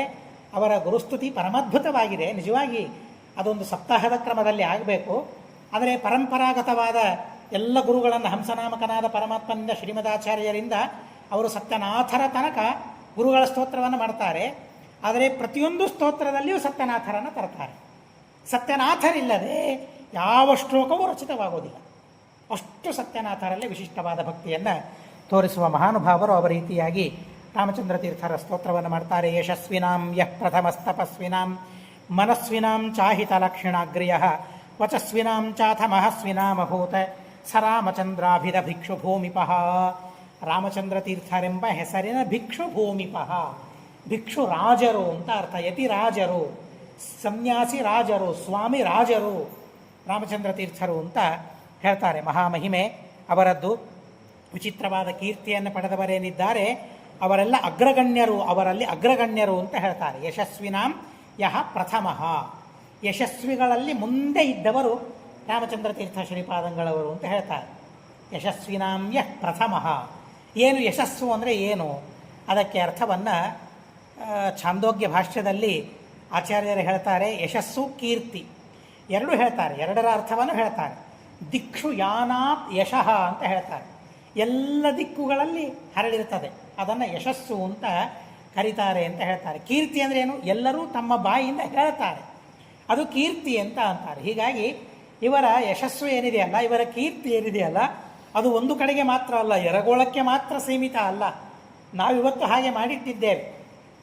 ರಾಮಚಂದ್ರ ತೀರ್ಥರ ಕೀರ್ತಿ ಏನಿದ್ರು ಎರಗೋಳದಲ್ಲಿ ಅಂತ ನಾವು ಮಾಡಿಟ್ಟು ಬಿಟ್ಟಿದ್ದೇವೆ. ಆದರೆ ದೇವತೆಗಳ ಮಧ್ಯದಲ್ಲಿಯೂ ಅವರ ಕೀರ್ತಿ ಇದೆ ಅಂತ ಅನ್ನೋದನ್ನು, ಪ್ರತಿಯೊಂದು ದಿಕ್ಕಿನಲ್ಲಿ ಅವರ ಕೀರ್ತಿ ಇದೆ ಅಂತ ಅನ್ನೋದನ್ನು ಆಗಿನ ಕಾಲದ ವರ್ಣನೆಯನ್ನು ಮಾಡ್ತಾರೆ. ಎಷ್ಟು ಕಡೆಗೆ ಅವರ ಕೀರ್ತಿ ಇತ್ತು, ಎಷ್ಟು ಕಡೆಗೆ ಅವರ ಹೆಸರಿತ್ತು ಅಂತಂದರೆ ಎಲ್ಲ ದಿಕ್ಕುಗಳಲ್ಲಿಯೂ ಅವರ ಹೆಸರಿತ್ತು ಅಂತ ಹೇಳ್ತಾರೆ. ಹಾಗೆ ಅಗ್ರಗಣ್ಯರಾಗಿದ್ದಾರೆ.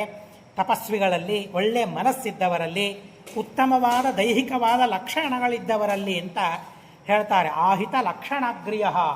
ವಿದ್ಯಾಧೀಶ ತೀರ್ಥ ಶ್ರೀಪಾದಂಗಳವರ ದೈಹಿಕ ಲಕ್ಷಣಗಳನ್ನು ಹೇಳ್ತಾರೆ. ಹಾಗೆ ರಾಮಚಂದ್ರ ತೀರ್ಥರ ದೈಹಿಕ ಲಕ್ಷಣಗಳನ್ನು ಹೇಳ್ತಾರೆ. ಉತ್ತಮವಾದ ದೈಹಿಕ ಲಕ್ಷಣಗಳನ್ನು ಸಂಪಾದನೆ ಮಾಡಿದ ಮಹಾನುಭಾವರು. ಅತ್ಯುತ್ತಮವಾದ ಭಗವತ್ ಪ್ರದತ್ತವಾದ ಮಾತುಗಾರಿಕೆ, ಪ್ರವಚನ ಸಾಮರ್ಥ್ಯ, ಪಾಠ ಸಾಮರ್ಥ್ಯ ಅವರಲ್ಲಿತ್ತು ಅಂತ ಹೇಳ್ತಾರೆ. ಅಂತಹ ತೇಜಸ್ವಿಗಳು ರಾಮಚಂದ್ರ ತೀರ್ಥ ಶ್ರೀಪಾದಂಗಳವರು. ಅವರು ವಾಗೀಶ ತೀರ್ಥರ ನಂತರ ಈ ವೇದಾಂತ ಸಾಮ್ರಾಜ್ಯದ ಅಧಿಪತಿಗಳಾಗದರು ಅಂತ ಹೇಳ್ತಾರೆ. ಯದ್ವ್ಯಾಖ್ಯಾ ಚಂದ್ರಿಕಾ ವಾದಿಚೋರಾನ್ ದ್ರಾವಯತಿ ಸ್ಮಹಿ ರಾಮಚಂದ್ರಂ ತಮಾಶಾಸೆ ವಿದ್ವತ್ ಕೈರವ ಮೋದದಂ. ರಾಮಚಂದ್ರ ತೀರ್ಥರ ಆಸೆ ನಮಗಿರಬೇಕು ಅಂತ ಹೇಳ್ತಾರೆ. ಇದೊಂದು ಬಹಳ ವಿಚಿತ್ರವಾದ ಸ್ತೋತ್ರ. ಏನೇನು ಆಸೆ ಇರಬೇಕು ನಮಗೆ? ನಮಗೆ ಆಸೆಗಳು ಹಲವಾರು ಆಸೆಗಳಿರ್ತವೆ. ನನಗೆ ಎಲ್ಲೆಲ್ಲೇ ಹೋಗಿ ಏನೇನೋ ನೋಡಬೇಕು ಅಂತ ಆಸೆ ಇರ್ತದೆ. ಆದರೆ ರಾಮಚಂದ್ರರನ್ನು ನಾನು ಆಶಾಸೆ, ಅವರನ್ನು ಆಶಿಸ್ತೇನೆ, ಅವರನ್ನು ಅಪೇಕ್ಷಿಸ್ತೇನೆ ಅಂತ ಕವಿಗಳವರ ಸ್ತೋತ್ರವನ್ನು ಹೇಳ್ತಾರೆ. ಅವರಿಗೇನು ಅಪೇಕ್ಷೆಗಳಿರಬೇಕು ನೋಡಿ, ಇಂಥ ಅಪೇಕ್ಷೆಗಳು ನಮಗಿರಬೇಕು ಅಂತ ಕವಿಗಳು ತಿಳಿಸ್ತಾರೆ ನೋಡಿ. ಅಂಥ ಜ್ಞಾನಿಗಳು ರಾಮಚಂದ್ರ ತೀರ್ಥರನ್ನು ಆಸೆ ಪಡ್ತಾರೆ ಅಂತ ಅಂದರೆ ಅವರ ಯೋಗ್ಯತೆ ಎಂಥದ್ದು? ಇದು ಪವಾಡ ಅಲ್ವಾ? ಇದು ಮಹಾಮಹಾಜ್ಞಾನಿಗಳು ರಾಮಚಂದ್ರ ತೀರ್ಥರನ್ನು ಆಸೆ ಪಡ್ತಾರೆ. ನಾವು ಒಳ್ಳೆಯ ಊಟವನ್ನು ಆಸೆ ಪಡ್ತೇವೆ, ಒಳ್ಳೆಯ ನೋಟವನ್ನು ಆಸೆ ಪಡ್ತೇವೆ, ಒಳ್ಳೆಯ ಸ್ಥಳವನ್ನು ಆಸೆ ಪಡ್ತೇವೆ. ನಮ್ಮ ಆಸೆಗಳು ಎಂಥದ್ದಿದೆ ಎಲ್ಲ ನಮಗೆ ಗೊತ್ತಲ್ಲ, ಅದನ್ನು ಪ್ರತ್ಯೇಕ ಹೇಳಬೇಕಾ? ನಾವು ಹೇಳೋ ಕಾರಣ ಇಲ್ಲ. ನಮ್ಮ 100 ವರ್ಷ ನಮಗೆ ಟೈಮ್ ಕೊಟ್ಟರೂ ಕೂಡ ನಮ್ಮ ಆಸೆಗಳನ್ನು ಪೂರ್ಣ ನಮಗೆ ಹೇಳಲಿಕ್ಕಾಗೋದಿಲ್ಲ, ಅಷ್ಟು ಆಸೆಗಳು ನಮಗೆ ಇದೆ. ಆದರೆ ಈ ಆಸೆ ಯಾವುದೂ ನಿಜವಾದ ಆಸೆ ಅಲ್ಲ ಅಂತ ಹೇಳ್ತಾರೆ. ರಾಮಚಂದ್ರ ತೀರ್ಥರ ಆಸೆ ಏನಿದೆಯಲ್ಲ ಇದು ನಿಜವಾದ ಆಸೆ ಅಂತ ಹೇಳ್ತಾರೆ. ನಾವು ಯಾವ ಆಸೆಯಿಂದ ಇಲ್ಲಿಗೆ ಬಂದಿದ್ದೇವೆ ಗೊತ್ತಿಲ್ಲ ಗೊತ್ತೂ ಇದೆ. ಅಲ್ಲಿಗೆ ಹೋದರೆ ಒಳ್ಳೆ ಭೋಜನ ಆಗ್ತದೆ, ಒಳ್ಳೆ ನಮಗೊಂದು ಸಿಗ್ತದೆ, ಏನೋ ಸಿಗಬಹುದು ಅಂತ ನಾವು ಬಂದಿರ್ತೇವೆ. ಆದರೆ ಅವೆಲ್ಲ ಆಸೆಗಳನ್ನು ಈಗ ಪರಿತ್ಯಾಗ ಮಾಡಿ ರಾಮಚಂದ್ರ ತೀರ್ಥರ ಆಸೆ ನನಗೆ ಬರಬೇಕು, ಅವರ ಸ್ತೋತ್ರ ಮಾಡಬೇಕು, ಅವರ ಮಹಿಮೆಯನ್ನು ತಿಳಿಬೇಕು, ಅವರನ್ನು ಕೊಂಡಾಡಬೇಕು, ಅವರ ಅನುಗ್ರಹವನ್ನು ಪಡಿಬೇಕು, ಅವರು ಹಾಕಿದ ಮಾರ್ಗದಲ್ಲಿ ನಡಿಬೇಕು, ಅವರ ಶಿಷ್ಯ ಪ್ರಶಿಷ್ಯರೇನಿದ್ದಾರಲ್ಲ ಆ ಶಿಷ್ಯ ಪ್ರಶಿಷ್ಯರ ಸಂಪ್ರದಾಯ ಪ್ರವರ್ತಕರು ಹೇಳಿದ ಮಾತುಗಳನ್ನು ಕೇಳಬೇಕು. ಈ ಆಸೆಗಳು ನಮಗಿರಬೇಕು, ಅವರಿಗೆ ಸಂತೋಷವಾಗುವಂತಹ ಆಸೆಗಳು ನಮಗಿರಬೇಕು ಅಂತ ದೇವರ ಆಸೆ ಮೊದಲಿಗೆ ನಮಗೆ ಇರಬೇಕು. ಈ ತರಹದ ಆಸೆಗಳಿದ್ದರೆ ಅವರು ಸಂತುಷ್ಟರಾಗ್ತಾರೆ. ಎಂಥವರು ಮಹಾನುಭಾವರು. ಯಾಕೆ ಅವರ ಆಸೆ ನನಗೆ ಅಂತ ಅಂದರೆ ಯದ್ವ್ಯಾಖ್ಯ ಚಂದ್ರಿಕಾ ವಾದಿಚೋರಾನ್ ದ್ರಾವಯತೆ ಸ್ಮಹಿ. ಆ ಮಹಾನುಭಾವರ ವ್ಯಾಖ್ಯಾನದ ವೈಲಕ್ಷಣ್ಯವನ್ನು ಇಲ್ಲಿ ತಿಳಿಸ್ತಾರೆ, ಕೊಂಡಾಡ್ತಾರೆ. ಯದ್ವ್ಯಾಖ್ಯ ಚಂದ್ರಿಕಾ, ಅವರ ವ್ಯಾಖ್ಯಾನ ಬೆಳದಿಂಗಳಿದ್ದಂತೆ ಅಂತ ಹೇಳ್ತಾರೆ. ಮತ್ತೆ ಇಲ್ಲಿ ಚಂದ್ರಿಕಾ ಅಂತ ಅಂತಾರೆ, ಚಂದ್ರ ಅಂತ ಅನ್ನೋದಿಲ್ಲ. ಅವರ ವ್ಯಾಖ್ಯಾನದಲ್ಲಿ ಯಾವುದೇ ರೀತಿಯಾದ ದೋಷ ಇಲ್ಲ.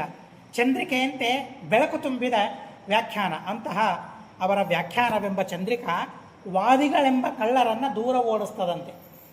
ನೋಡ್ರಿ, ಆಗಿನ ಕಾಲದಲ್ಲಿ ಎಂಥ ಕಳ್ಳರಿದ್ರು ಅಂತ ಅನ್ನೋದನ್ನು ಇಲ್ಲಿ ತಿಳಿಸ್ತಾರೆ. ಬೆಳಕು ಬಂತು ಅಂದರೆ ಕಳ್ಳರು ಓಡಿ ಹೋಗಿಬಿಡ್ತಾ ಇದ್ರಂತೆ. ಇವತ್ತು ಅಂಥ ಕಳ್ಳರಿದ್ದಾರೆ. ಬೆಳಕು ಬಂದರೆ ಓಡಿ ಹೋಗುವ, ಪೊಲೀಸರು ಬಂದರೆ ಓಡಿ ಹೋಗುವ ಕಳ್ಳರು ಇವತ್ತಿದ್ದಾರ? ನಿರಂಕುಶರು ಇವತ್ತು. ಯಾವುದರಿಂದಲೂ ಅವರನ್ನು ಹಿಡಿಲಿಕ್ಕಾಗೋದಿಲ್ಲ, ಯಾರ ಭಯವೂ ಅವರಿಗೆ ಇಲ್ಲ. ಆದರೆ ಅಷ್ಟೇ ಭಯದ ಅಂತ ಅವರಿಗೆ ಕಾಣುತ್ತದೆ. ಅದನ್ನು ಕಾಣಬೇಕಾಗ್ತದೆ. ಕದಿಯುವಾಗ, ತಪ್ಪು ಮಾಡುವಾಗ ಯಾವುದೇ ಭಯ, ಯಾರ ಭಯವೂ ಇರೋದಿಲ್ಲ. ಆದರೆ ಅಂತಕಾಲದಲ್ಲಿ ಮಾತ್ರ ಅವರ ಜೀವನವನ್ನು ನಾವು ನೆನೆಸಿಕೊಂಡ್ರೆ ಎಂಥ ಭಯದಲ್ಲಿ ಅವರ ಅಂತವಾಗ್ತದೆ ಅನ್ನೋದು ಮಾತ್ರ ಎಲ್ಲರಿಗೆ ಸ್ಪಷ್ಟ ಸಿದ್ಧ. ಇರಲಿ, ಆ ಚಂದ್ರಿಕೆಯನ್ನು ನೋಡಿದರೆ ಎಲ್ಲ ಕಳ್ಳರು ಓಡಿ ಹೋಗಿಬಿಡ್ತಾರಂತೆ. ಯಾಕೆ ನನ್ನನ್ನು ಗುರುತು ಹಿಡಿತಾರೆ ಇವರೆಲ್ಲ. ಹೀಗಾಗಿ ಕವಿಗಳು ಹೇಳ್ತಿದ್ರಂತೆ, ಚೋರಾಣಾಂ ಚಂದ್ರಮಾ ಭಯಂ ಅಂತ ಒಂದು ಸುಭಾಷಿತ. ಕಳ್ಳರಿಗೆ ಯಾರಿಂದ ಭಯ ಅಂದರೆ ಚಂದ್ರನಿಂದ ಭಯ ಅಂತ ಹೇಳ್ತಾರೆ. ಹಗಲಂತೂ ಕಳ್ಳತನ ಮಾಡೋದೇ ಇಲ್ಲ, ರಾತ್ರಿಯೇ ಕಳ್ಳತನ ಮಾಡೋದು. ಆ ರಾತ್ರಿಯಲ್ಲಿಯೂ ಚಂದ್ರ ಇದ್ದರೆ ಕಳ್ಳತನಕ್ಕೆ ಹೋಗ್ತಾ ಇರಲಿಲ್ಲ. ಅವರಿಗೆ ಬಹಳ ಸ್ವಲ್ಪವೇ ದಿವಸ ಕಳ್ಳತನ ಮಾಡಲಿಕ್ಕೆ, ಯಾವಾಗ ಕತ್ತಲಿದೆ ಆವಾಗ ಮಾತ್ರ ಕಳ್ಳತನ ಮಾಡಲಿಕ್ಕೆ ಅವಕಾಶ ಇರಲಿ. ಹಾಗೆ ಅವರ ವ್ಯಾಖ್ಯಾನವೆಂಬ ಚಂದ್ರಿಕೆಯಿಂದ ದುರ್ವಾದಿಗಳೆಂಬ ಕಳ್ಳರನ್ನು ಓಡಿಸಿದ್ದಾರೆ ಮಹಾನುಭಾವರು. ಅಂಥ ರಾಮಚಂದ್ರವರು ನನಗೆ ಬೇಕು ಅಂತ ಹೇಳ್ತಾರೆ. ಯಾಕೆ? ಅವರು ನನ್ನ ಹತ್ತಿರ ಇದ್ದರೆ, ಅವರು ನನ್ನ ಆಸೆಯಾದರೆ ದುರ್ವಾದಿಗಳು ನನ್ನ ಹತ್ತಿರ ಸುಳಿಯೋದಿಲ್ಲ. ನನ್ನ ಮನಸ್ಸನ್ನು ಪ್ರಭಾವಿತಗೊಳಿಸಲಿಕ್ಕೆ ಇವತ್ತು ಅನೇಕ ಮತಗಳು ಪ್ರವೃತ್ತವಾಗ್ತವೆ. ಎಷ್ಟು ಮತಗಳು ಪ್ರವೃತ್ತವಾಗ್ತಾ ಇವೆ? ಪ್ರೀತಿಯಿಂದ ಹಣವನ್ನು ಕೊಟ್ಟು, ನಮಗೆ ಜೀವನವನ್ನು, ಉಪಜೀವನವನ್ನು ಕೊಟ್ಟು, ನಮ್ಮನ್ನು ಭಯಪಡಿಸಿ ಆಕ್ರಮಣ ಮಾಡಬೇಕು, ಮತಾಂತರಗೊಳಿಸಬೇಕು ಅಂತ ಎಷ್ಟೆಲ್ಲ ಜನ ಇವತ್ತು ಪ್ರಯತ್ನ ಮಾಡ್ತಾ ಇದ್ದಾರೆ. ರಾಮಚಂದ್ರ ತೀರ್ಥ ಶ್ರೀಪಾದಂಗಳವರಿಗೆ ಪ್ರಾರ್ಥನೆ ಮಾಡಬೇಕಂತೆ, ನೀವು ನಮ್ಮ ಆಸೆಯಾದರೆ ಇಂಥ ದುರಾಸೆ ನಮಗೆ ಬರೋದಿಲ್ಲ, ನಮ್ಮ ಉಪಜೀವನ ಆಗ್ತದಲ್ಲ, ಆಯಿತು ಆ ಮತಕ್ಕೆ ನಾವು ಸೇರಿಕೊಳ್ಳೋಣ ಅಂತ ಹೇಳಿ ಈ ತರಹದ ದುರಾಸೆ ನಮಗೆ ಬರಬಾರದು ಅಂತಾದರೆ ರಾಮಚಂದ್ರ ತೀರ್ಥರೇ ನಮ್ಮ ಆಸೆಯಾಗಬೇಕು, ದುರಾಸೆ ದೂರವಾಗಿ ಬಿಡ್ತದೆ. ಅವರು ನಮ್ಮ ಆಸೆಯಾದರೆ, ರಾಮಚಂದ್ರ ತೀರ್ಥರು ನಮ್ಮ ಆಸೆ, ನಮ್ಮ ಆಸರೆಯಾದರೆ ನಮ್ಮ ದುರಾಸೆಗಳೆಲ್ಲ ದೂರವಾಗ್ತದೆ ಅಂತ ಅನ್ನೋದಕ್ಕಾಗಿ ಅವರನ್ನು ಅಪೇಕ್ಷೆ ಪಡಬೇಕು ಅಂತ ಹೇಳ್ತಾರೆ. ಯಾಕೆ ಯಾರನ್ನು ಅಪೇಕ್ಷೆ ಪಡಬೇಕು? ಅದರಿಂದ ನಮಗೇನು ಲಾಭ ಇದೆ? ರಾಮಚಂದ್ರ ತೀರ್ಥರ ಆಸೆಯಿಂದ ಈ ತರಹದ ಅತ್ಯದ್ಭುತವಾದ ಲಾಭ ಇದೆ. ವಿದ್ವತ್ ಕೈರವ ಮೋದದಂ, ವಿದ್ವಾಂಸರೆಂಬ ಕೈರವ ಪಕ್ಷಿಗಳು, ಆ ಕೈರವ ಪಕ್ಷಿಗಳಿಗೆ ಸಂತೋಷವನ್ನು ಕೊಡುತ್ತದೆ ಆ ಚಂದ್ರಿಕೆ. ಹಾಗೆ ರಾಮಚಂದ್ರ ತೀರ್ಥರು ಎಲ್ಲ ವಿದ್ವಾಂಸರನ್ನು, ಎಲ್ಲ ಜ್ಞಾನಿಗಳನ್ನು ಸಂತೋಷವಾಗಿರಿಸ್ತಾರಂತೆ. ದೇವರನ್ನು ಸರಿಯಾಗಿ ನಾವು ತಿಳಿದಿದ್ರೆ, ರಾಮಚಂದ್ರ ಸರ್ವೋತ್ತಮ ಅಂತ ನಾವು ತಿಳಿದ್ರೆ ರಾಮಚಂದ್ರ ತೀರ್ಥರ ಆಶೀರ್ವಾದ ಮಾಡ್ತಾರಂತೆ, ನಿನ್ನ ಜೀವನ ಸುಖವಾಗಿರಲಿ, ನಿನಗೆ ಎಷ್ಟೇ ಕಷ್ಟಗಳು ಬರಲಿ ದೇವರು ನಿನಗೆ ಸಹಾಯಕನಾಗಿರಲಿ. ದಾಸರ ಕೇಳ್ತಾರಲ್ಲ, ಸುಖವಾಗಲಿ ಬಲು ದುಃಖವಾಗಲಿ ಸಖ ನೀನಾಗಿರು ಪಾಂಡುರಂಗ. ಕಷ್ಟಗಳೇ ಬರಬಾರದು ಅಂತ ನಾವು ಅಪೇಕ್ಷೆ ಪಡಬಾರದು. ಕಷ್ಟಗಳು ಬಂದಾಗ ದೇವರ ಸಹಕಾರ, ದೇವರ ಸಹಾಯ ನಮಗೆ ಇದ್ದರೆ, ದೇವರ ಆಶೀರ್ವಾದ ನಮಗೆ ಇದ್ದರೆ ಬಂದ ಕಷ್ಟವೇ ಗೊತ್ತಾಗೋದಿಲ್ಲ ಅಂತ ಹೇಳ್ತಾರೆ. ಉದಾಹರಣೆಗೆ ನಾವು ನೋಡ್ತೇವೆ, ಮಕ್ಕಳು ಬೀಳ್ತಾರೆ, ಕೆಳಗೆ ಬಿದ್ದು ರಕ್ತ ಸುರಿತಾ ಇರ್ತದೆ. ಹಿಂದಿನ ತಾಯಿಯರೆಲ್ಲ ಏನು ಮಾಡ್ತಾಯಿದ್ರು? ಬಾಯಿ ತೆಗೆದು ಸಕ್ಕರೆ ಹಾಕಿಬಿಡ್ತಾ ಇದ್ರು. ಕ್ಷಣದಲ್ಲಿ ನಗುತ್ತಾ ಇದೆ ಮಗು. ಯಾಕೆ? ದುಃಖ ಆಗ್ತಾ ಇಲ್ವಾ ಮಗುವಿಗೆ? ರಕ್ತ ಸುರಿತಾ ಇದೆ ಅಲ್ಲ, ರಕ್ತ ಸುರಿತಾ ಇದೆ, ದುಃಖ ಆಗ್ತಾ ಇದೆ. ಆದರೆ ತಾಯಿ ಏನು ಮಾಡಿದ್ಲು? ಬಾಯಲ್ಲಿ ಸಕ್ಕರೆ ಹಾಕಿದ್ಲು. ಆದರೆ ಇವತ್ತು ಸಕ್ಕರೆ ತೆಗೆದುಕೊಂಡು ಅಂದರೆ ನಿಲ್ಲೋ ಮಕ್ಕಳು ಯಾರೂ ಇಲ್ಲ. ಆದರೆ ಕೈಯಲ್ಲಿ ಮೊಬೈಲ್ ಕೊಟ್ಟರೆ ವಸ್ತು ಬೇರೆಯೇ ಆಗಿದೆ, ಆದರೆ ವಾಸ್ತವಿಕತೆ ಮಾತ್ರ ಬೇರೆಯಾಗಿಲ್ಲ ಅಲ್ವಾ? ವಿಷಯ ಮಾತ್ರ ಬೇರೆಯಾಗಿಲ್ಲ, ವಸ್ತು ಬೇರೆಯಾಗಿರ್ಬೋದು. ಅವತ್ತು ಸಕ್ಕರೆ ಹಾಕ್ತಾ ಇರ್ಬೋದು, ಇವತ್ತು ಮೊಬೈಲ್ ಕೊಡ್ತಾ ಇರ್ಬೋದು ಅವರಿಗೆ ಬೇಕಾದದ್ದು. ಎಷ್ಟು ಕಷ್ಟಗಳನ್ನು ಮರಿತಾರೆ ಹೇಳಿ. ಮಕ್ಕಳ ಕೈಯಲ್ಲಿ ಮೊಬೈಲ್ ಒಂದಿದ್ದರೆ ಎಷ್ಟು ಕಷ್ಟಗಳು ಮರಿತಾರೆ, ಬಹಳ ಸುಲಭ. ಹಾಗೆ ದೇವರು ನಮಗೆ ಎಂಥ ಅನುಗ್ರಹವನ್ನು ಮಾಡ್ತಾರೆ, ರಾಮಚಂದ್ರ ತೀರ್ಥರು ಎಂಥ ಅನುಗ್ರಹವನ್ನು ಮಾಡ್ತಾರೆ. ಅವರ ಹತ್ತಿರ ಹೋಗಿ ಅವರ ಆರಾಧನೆ, ಅವರ ಸ್ತೋತ್ರ ಮಾಡಿದರೆ ನಿನ್ನ ಕಷ್ಟಗಳೆಲ್ಲ ತೊಲಗಿ ಹೋಗಲಿ ಅಂತ ಅವರು ಬಯಸೋದಿಲ್ಲ. ಅವರಂಥ ವರವನ್ನು ಕೊಡೋರೇ ಇಲ್ಲ. ನಿನ್ನ ಪ್ರಾರಬ್ಧಕ್ಕೆ ಅನುಗುಣವಾಗಿ ಕಷ್ಟ ಬಂದಿದೆ, ಅನುಭವಿಸುವುದನ್ನು, ಅದನ್ನಿಲ್ಲ ಅಂತ ಮಾಡಲಿಕ್ಕೆ ಯಾರಿಗೂ ಧೈರ್ಯ ಇಲ್ಲ. ಹಾಗಾದರೆ ನಾನು ನಿನಗೊಂದು ವರವನ್ನು ಕೊಡಬಹುದು. ಏನು? ನಿನ್ನ ಕೈಯಲ್ಲಿ ದೇವರನ್ನು ನಾನು ಕೊಡಬಹುದು, ನಿನ್ನ ಮನಸ್ಸಿನಲ್ಲಿ ನಾನು ದೇವರನ್ನು ಕೊಡಬಹುದು, ದೇವರ ಜ್ಞಾನವನ್ನು ನಾನು ನಿನಗೆ ಕೊಡಬಹುದು, ಅದನ್ನು ಕೊಡ್ತೇನೆ. ಮನಸ್ಸಿನಲ್ಲಿ ಆ ಜ್ಞಾನ ಬಂದುಬಿಟ್ಟು ಅಂತಂದರೆ ಎಲ್ಲ ರೋಗಗಳ ನಿವಾರಣೆಯಾಗ್ತದೆ ಅಂತ ಮಹಾಭಾರತದ ವನಪರ್ವದಲ್ಲಿ ಶೌನಕರು ಧರ್ಮರಾಜನಿಗೆ ಉಪದೇಶ ಮಾಡ್ತಾರೆ. ಧರ್ಮರಾಜ ಬಹಳ ಕಷ್ಟದಲ್ಲಿರ್ತಾನಲ್ಲ, ಏನು ಮಾಡಬೇಕು? ಶೌನಕರು ಹೇಳ್ತಾರೆ, ಏನೂ ಚಿಂತೆ ಮಾಡಬೇಡ, ನಿನ್ನ ಮನಸ್ಸನ್ನು ಡೈವರ್ಟ್ ಮಾಡು, ದೇವರನ್ನು ತಿಳಿಲಿಕ್ಕೆ ಪ್ರಯತ್ನ ಮಾಡು, ನಿರಂತರ ದೇವರ ತಿಳುವಳಿಕೆ. ಆ ದೇವರ ತಿಳುವಳಿಕೆ ನೀನು ಯಾವತ್ತು ಪ್ರಯತ್ನ ಮಾಡಿದಲ್ಲ, ಆವತ್ತಿನಿಂದ ನಿನ್ನ ಮಾನಸಿಕ ರೋಗಗಳು ಮತ್ತು ದೈಹಿಕ ರೋಗಗಳು ದೂರವಾಗ್ತದೆ. ಆ ಕಡೆಗೆ ನಿನಗೆ ಗಮನವೇ ಹೋಗೋದಿಲ್ಲ. ಅವುಗಳಿದ್ರೂ ಕಷ್ಟಗಳಿದ್ರೂ ಆ ಕಷ್ಟಗಳ ಕಡೆಗೆ ನಿನ್ನ ಮನಸ್ಸು ಹೋಗೋದಿಲ್ಲ ಅಂತ ಹೇಳ್ತಾರೆ. ಏನು ವನವಾಸದಿಂದ ಹೊರಗೆ ಬಂದ ಧರ್ಮರಾಜ? ಇಲ್ಲ, ವನವಾಸದಲ್ಲೇ ಇದ್ದಲ್ಲ. ಆದರೆ ವನವಾಸದಲ್ಲಿದ್ದರೂ ಕೂಡ ಅವನ ಮನಸ್ಸು ಜ್ಞಾನದ ಕಡೆಗೆ ಹೊರಳಿ ಬಿಟ್ಟು ಆವಾಗ ವನವಾಸವೂ ವನವಾಸ ಅಂತ ಅನ್ನಿಸ್ತಾ ಇಲ್ಲ ಅವನಿಗೆ, ಮಹಾನುಭಾವನಿಗೆ. ಆದ್ದರಿಂದ ಜ್ಞಾನ ಮತ್ತು ವೈರಾಗ್ಯದ ಅತ್ಯದ್ಭುತವಾದ ಮಹಿಮೆ ಇದೆ. ಆ ಮಹಿಮೆಯನ್ನು ಇಲ್ಲಿ ವರ್ಣನೆ ಮಾಡ್ತಾರೆ. ರಾಮಚಂದ್ರಂ ತಮಾಶಾಸೆ ವಿದ್ವತ್ ಕೈರವ ಮೋದದಂ. ಕೊನೆಗೆ ಅವರ ಚರಮ ಶ್ಲೋಕ ಬಹಳ ವಿಚಿತ್ರವಾದ, ಬಹಳ ಅದ್ಭುತವಾದ ಶ್ಲೋಕ. ದ್ಯುಮಣ್ಯಭಿಜನಾಬ್ಜೇಂದು ರಾಮವ್ಯಾಸ ಪದಾರ್ಚಕ ರಾಮಚಂದ್ರ ಗುರುರ್ಭೂಯ ಕಾಮಿತಾರ್ಥ ಪ್ರದಾಯಕ. ರಾಮಚಂದ್ರ ತೀರ್ಥರು ಅವರು ಅವರ ಹೆಸರಿನಲ್ಲಿ ಚಂದ್ರ ಇದೆ ಅಂತ ಹೇಳಿ ಬರೀ ಚಂದ್ರ ಅಂತಿಷ್ಟೇ ತಿಳಿಬೇಡ್ರಿ, ಅಥವಾ ಬರೀ ಚಂದ್ರನಾಗಿದ್ದಾನೆ ಅಂತ ಮಾತ್ರ ತಿಳಿಬೇಡ್ರಿ. ದ್ಯುಮಣಿ, ದ್ಯುಮಣಿ ಅಂದರೆ ಸೂರ್ಯ ಅಂತ ಅರ್ಥ. ದ್ಯುಮಣಿ, ಸೂರ್ಯನೂ ಆಗಿದ್ದಾರೆ. ಯಾರಿಗೆ? ಅಭಿಜನರಿಗೆ. ಅದು ಮಧ್ಯದಲ್ಲಿ ಅಭಿಜನ. ಯಾರಿಗೆ ಸೂರ್ಯ? ಅಭಿಜನರಿಗೆ. ಯಾರು ತಮಗೆ ಬೇಕೋ ತಮ್ಮ ಸೇವಕರಿದ್ದಾರೆ ಅವರಿಗೆ ಸೂರ್ಯನಂತೆ ಸ್ಪಷ್ಟವಾಗಿ ಎಲ್ಲ ತತ್ವಗಳ ಜ್ಞಾನವನ್ನು ಮಾಡಿಸಿಕೊಡ್ತಾರೆ. ಸೂರ್ಯ ಇದ್ದರೆ ಏನಾಗ್ತದೆ? ಸೂರ್ಯ ಇದ್ದಾಗ ಆ ಪ್ರಕಾಶದಲ್ಲಿ ಇದು ಮೊಬೈಲು, ಇದು ಪುಸ್ತಕ, ಇದು ಇಂಥ ಸ್ತೋತ್ರದ ಪುಸ್ತಕ ಇತ್ಯಾದಿಯಾಗಿ ನಮಗೆ ಅವುಗಳ ಜ್ಞಾನವಾಗ್ತದೆ. ಸೂರ್ಯನ ಬೆಳಕಿನಲ್ಲಿ ಧರ್ಮಗಳನ್ನು ಮಾಡಲಿಕ್ಕಾಗ್ತದೆ. ಸೂರ್ಯ ಅಸ್ತನಾದ ಯಾವ ಧರ್ಮಗಳನ್ನು ಮಾಡಲಿಕ್ಕಾಗೋದಿಲ್ಲ. ಹೀಗಾಗಿ ಅವರು ಸೂರ್ಯರಾಗ್ತಾರೆ, ನಮ್ಮಿಂದ ಧರ್ಮವನ್ನು ಮಾಡಿಸ್ತಾರೆ. ಅಭಿಜನಾಬ್ಜ ಇಂದು, ಅಭಿಜನರೆಂಬ ಅಬ್ಜ ಕಮಲಗಳಿಗೆ ಚಂದ್ರರೂ ಆಗ್ತಾರಂತೆ, ಅವರನ್ನು ಸಂತೋಷಪಡಿಸ್ತಾರೆ. ಅಂತಹ ರಾಮವ್ಯಾಸ ಪದಾರ್ಚಕ, ರಾಮದೇವರು ಮತ್ತು ವೇದವ್ಯಾಸದೇವರು 5 ವ್ಯಾಸಮುಷ್ಟಿಗಳು ಶ್ರೀಮಠದಲ್ಲಿವೆ ಅಂತ ನಾವು ಕೇಳ್ತೇವೆ. ಹಾಗೆ 5 ವ್ಯಾಸಮುಷ್ಟಿಗಳನ್ನು ಮೂಲರಾಮ, ದಿಗ್ವಿಜಯರಾಮ, ವಂಶರಾಮ ಇವರ ಈ ಮಹಾನುಭಾವರ ಈ ಸರ್ವೋತ್ತಮನಾದ ಪರಮಾತ್ಮನ ಪೂಜೆಯನ್ನು ಮಾಡ್ತಾರೆ. ರಾಮಚಂದ್ರ ಗುರುರ್ಭೂಯ ಕಾಮಿತಾರ್ಥ ಪ್ರದಾಯಕ. ಅಂತಹ ರಾಮಚಂದ್ರ ತೀರ್ಥರು ಕಾಮಿತವಾದ ಅರ್ಥಗಳು, ಕಾಮಿತವಾದ ಪ್ರಯೋಜನಗಳನ್ನು ನಮಗೆ ಕೊಡಲಿ. ಪ್ರದಾಯಕ, ಬಹಳ ವಿಶಿಷ್ಟವಾದ ಶಬ್ದಗಳಿವೆ ಇದು. ಕಾಮಿತಾರ್ಥ ಅಂದರೆ ಯಾರಿಗೆ ಕಾಮಿತ ಅಂತ ಹೇಳಲಿಲ್ಲ, ಅದು ನನಗೆ ಕಾಮಿತ ಅಂತ ಹೇಳಲಿಲ್ಲ. ಯಾಕೆಂದರೆ ನನಗೆ ಬೇರೆ ಬೇರೆ ಕಾಮನೆಗಳೆಲ್ಲ ಇವೆ, ಅದನ್ನು ಕೊಡೋದು ಬೇಡ. ಏನು ಕೊಡಬೇಕು ಅಂತ ನಿಮಗೆ ಕಾಮನೆ ಇದೆ ಅಲ್ಲ, ನಾನು ಬಂದಿದ್ದೇನೆ, ನಿಮ್ಮ ಪಾದದಲ್ಲಿ ಆಕ್ರಾಂತನಾಗಿದ್ದೇನೆ, ನಿಮಗೆ ಶರಣಾಗಿದ್ದೇನೆ, ಏನು ಕೊಡಬೇಕು ಅಂತ ನಿಮಗೆ ಅನ್ನಿಸ್ತದಲ್ಲ, ಅಂಥ ಕಾಮನೆಗಳನ್ನು, ನಿಮಗೆ ಕೊಡಬೇಕೆನಿಸಿದ ಕಾಮನೆಗಳನ್ನು ನೀವು ಪ್ರದಾಯಕ, ವಾತ್ಸಲ್ಯದಿಂದ, ನನ್ನ ಮೇಲೆ ವಾತ್ಸಲ್ಯದಿಂದ ಅವುಗಳನ್ನು ನೀವು ನಮಗೆ ಪ್ರದಾನ ಮಾಡಬೇಕು ಅಂತ ಬಹಳ ಅದ್ಭುತವಾದ ರೀತಿಯಲ್ಲಿ ಸ್ತೋತ್ರವನ್ನು ಮಾಡ್ತಾರೆ. ಕೊನೆಗೆ ಒಟ್ಟಾರೆ ಈ 6 ಶ್ಲೋಕದಲ್ಲಿ ನಮಗೇನೇನು ಲಾಭವಾಗ್ತದೆ ಅನ್ನೋದನ್ನು ಒಂದು ಪುಟ್ಟ ಸಂಗ್ರಹವನ್ನಲ್ಲಿ ಮಾಡಿದ್ದೇನೆ. ಮೊದಲನೇದ್ದು ಗುರುಭಕ್ತಿ ಸಮೃದ್ಧಿ, ಭವ ಆದಿ ಪರಿಹಾರ, ಭವ ಎಂಬ ರೋಗದ ಪರಿಹಾರ, ಕೀರ್ತಿಯ ಪ್ರಾಪ್ತಿ, ರಾಮಚಂದ್ರ ಪ್ರಸಕ್ತಿ, ರಾಮಚಂದ್ರ ದೇವರ ಅನುಗ್ರಹ, ಅಗ್ರಗಣ್ಯತಾ ಪ್ರಾಪ್ತಿ, ಎಲ್ಲರಲ್ಲಿ ನಾವು ಮುಂದಾಳುಗಳಾಗ್ತೇವೆ. ವ್ಯಾಖ್ಯಾನ ಕೌಶಲ ಸಿದ್ಧಿ, ವ್ಯಾಖ್ಯಾನ ಮಾಡುವ ಕೌಶಲ ನಮಗೆ ಬರಬೇಕು. ನಮ್ಮ ಮನೆಯಲ್ಲಿಯೇ ಹೆಂಡತಿ ಮಕ್ಕಳಿಗೆ ದೇವರ ಬಗ್ಗೆ ಹೇಳುವ ಕೌಶಲ್ಯ ನಮಗೆ ಬರಬೇಕು. ಅವರಿಗೆ ಹೇಳಲಿಕ್ಕಾಗೋದಿಲ್ಲ, ನಮಗೆ ಅವರು ಪ್ರಶ್ನೆ ಮಾಡಿದರೆ ಉತ್ತರ ಕೊಡಲಿಕ್ಕಾಗೋದಿಲ್ಲ. ಮಕ್ಕಳು ಮೊಮ್ಮಕ್ಕಳು ಪ್ರಶ್ನೆ ಮಾಡಿದರೆ ರಾಮಚಂದ್ರ ತೀರ್ಥರು ಏನು ಕೊಡ್ತಾರೆ ಅಂದರೆ ಆ ವ್ಯಾಖ್ಯಾನ ಕೌಶಲ ಸಿದ್ಧಿ ನಮಗೆ ಇಲ್ಲಿ ಸಿಗ್ತದೆ. ಹರಿಪಾದಾರ್ಚನ ಸಂಸಿದ್ಧಿ, ಸಕಲ ಇಷ್ಟ ಸಿದ್ಧಿ, ಹೀಗೆ 8 ಸಿದ್ಧಿಗಳು ಈ 6 ಶ್ಲೋಕದಲ್ಲಿ. ರಾಮಚಂದ್ರ ತೀರ್ಥರ ಹತ್ತಿರ ಬಂದರೆ ನಾವೇನು ಕೇಳಬೇಕು ಅಂದರೆ ಅಷ್ಟಸಿದ್ಧಿಗಳನ್ನು ಕೇಳಬೇಕು ಅಂತ ಹೇಳ್ತಾರೆ. ಭಾಗವತದಲ್ಲಿ ಹೇಳುವ ಅಷ್ಟಸಿದ್ಧಿಗಳು ಬೇರೆ, ಅವುಗಳನ್ನು ಸಂಪಾದನೆ ಮಾಡಲಿಕ್ಕೆ ನಮಗಾಗೋದಿಲ್ಲ. ಆದರೆ ಈ ಎಲ್ಲ ಅಷ್ಟಸಿದ್ಧಿಗಳನ್ನು ನಾವು ಸಂಪಾದನೆ ಮಾಡಬಹುದು. ಯಾರ ಹತ್ತಿರ ಹೋದರೂ ಕೂಡ ಈ ಅಷ್ಟಸಿದ್ಧಿಗಳ ಪ್ರಾರ್ಥನೆಯನ್ನು ನಾವು ಮಾಡ್ಕೊಳ್ಬೇಕು. ಮೊಟ್ಟ ಮೊದಲಿಗೆ ಗುರುಭಕ್ತಿ ಸಮೃದ್ಧಿ, ಗುರುಭಕ್ತಿ ಸಂಸಿದ್ಧಿ, ಅದು ಮೊದಲಿಗೆ ನಮ್ಮ ಮನಸ್ಸಿನಲ್ಲಿ ಬರಬೇಕು. ಅದೇ ದೂರ ಹೋಗ್ತಾ ಇದೆ ಇವತ್ತು. ತಂದೆ ತಾಯಿಗಳಂದರೆ ಗೌರವ ಇಲ್ಲ, ಗುರುಗಳಂದರೆ ಗೌರವ ಇಲ್ಲ, ಗುರುಗಳಲ್ಲಿ ದೀಕ್ಷೆ ಇಲ್ಲ, ಗುರುಗಳಲ್ಲಿ ನಿಷ್ಠೆ ಇಲ್ಲ. ಅದನ್ನು ತೋರಿಸೋದಕ್ಕಾಗಿ ಮನಸ್ಸಿಗೆ ಬಿಡಿಯಾಗ್ತದೆ, ಸಂಕೋಚವಾಗ್ತದೆ. ಯಾರೇನು ಅಂದ್ಕೊಳ್ತಾರೋ ಏನೋ ಅಂತ ಅಂತಾರೆ. ಬೇಡ, ಅದು ಯಾವುದೂ ಬೇಡ.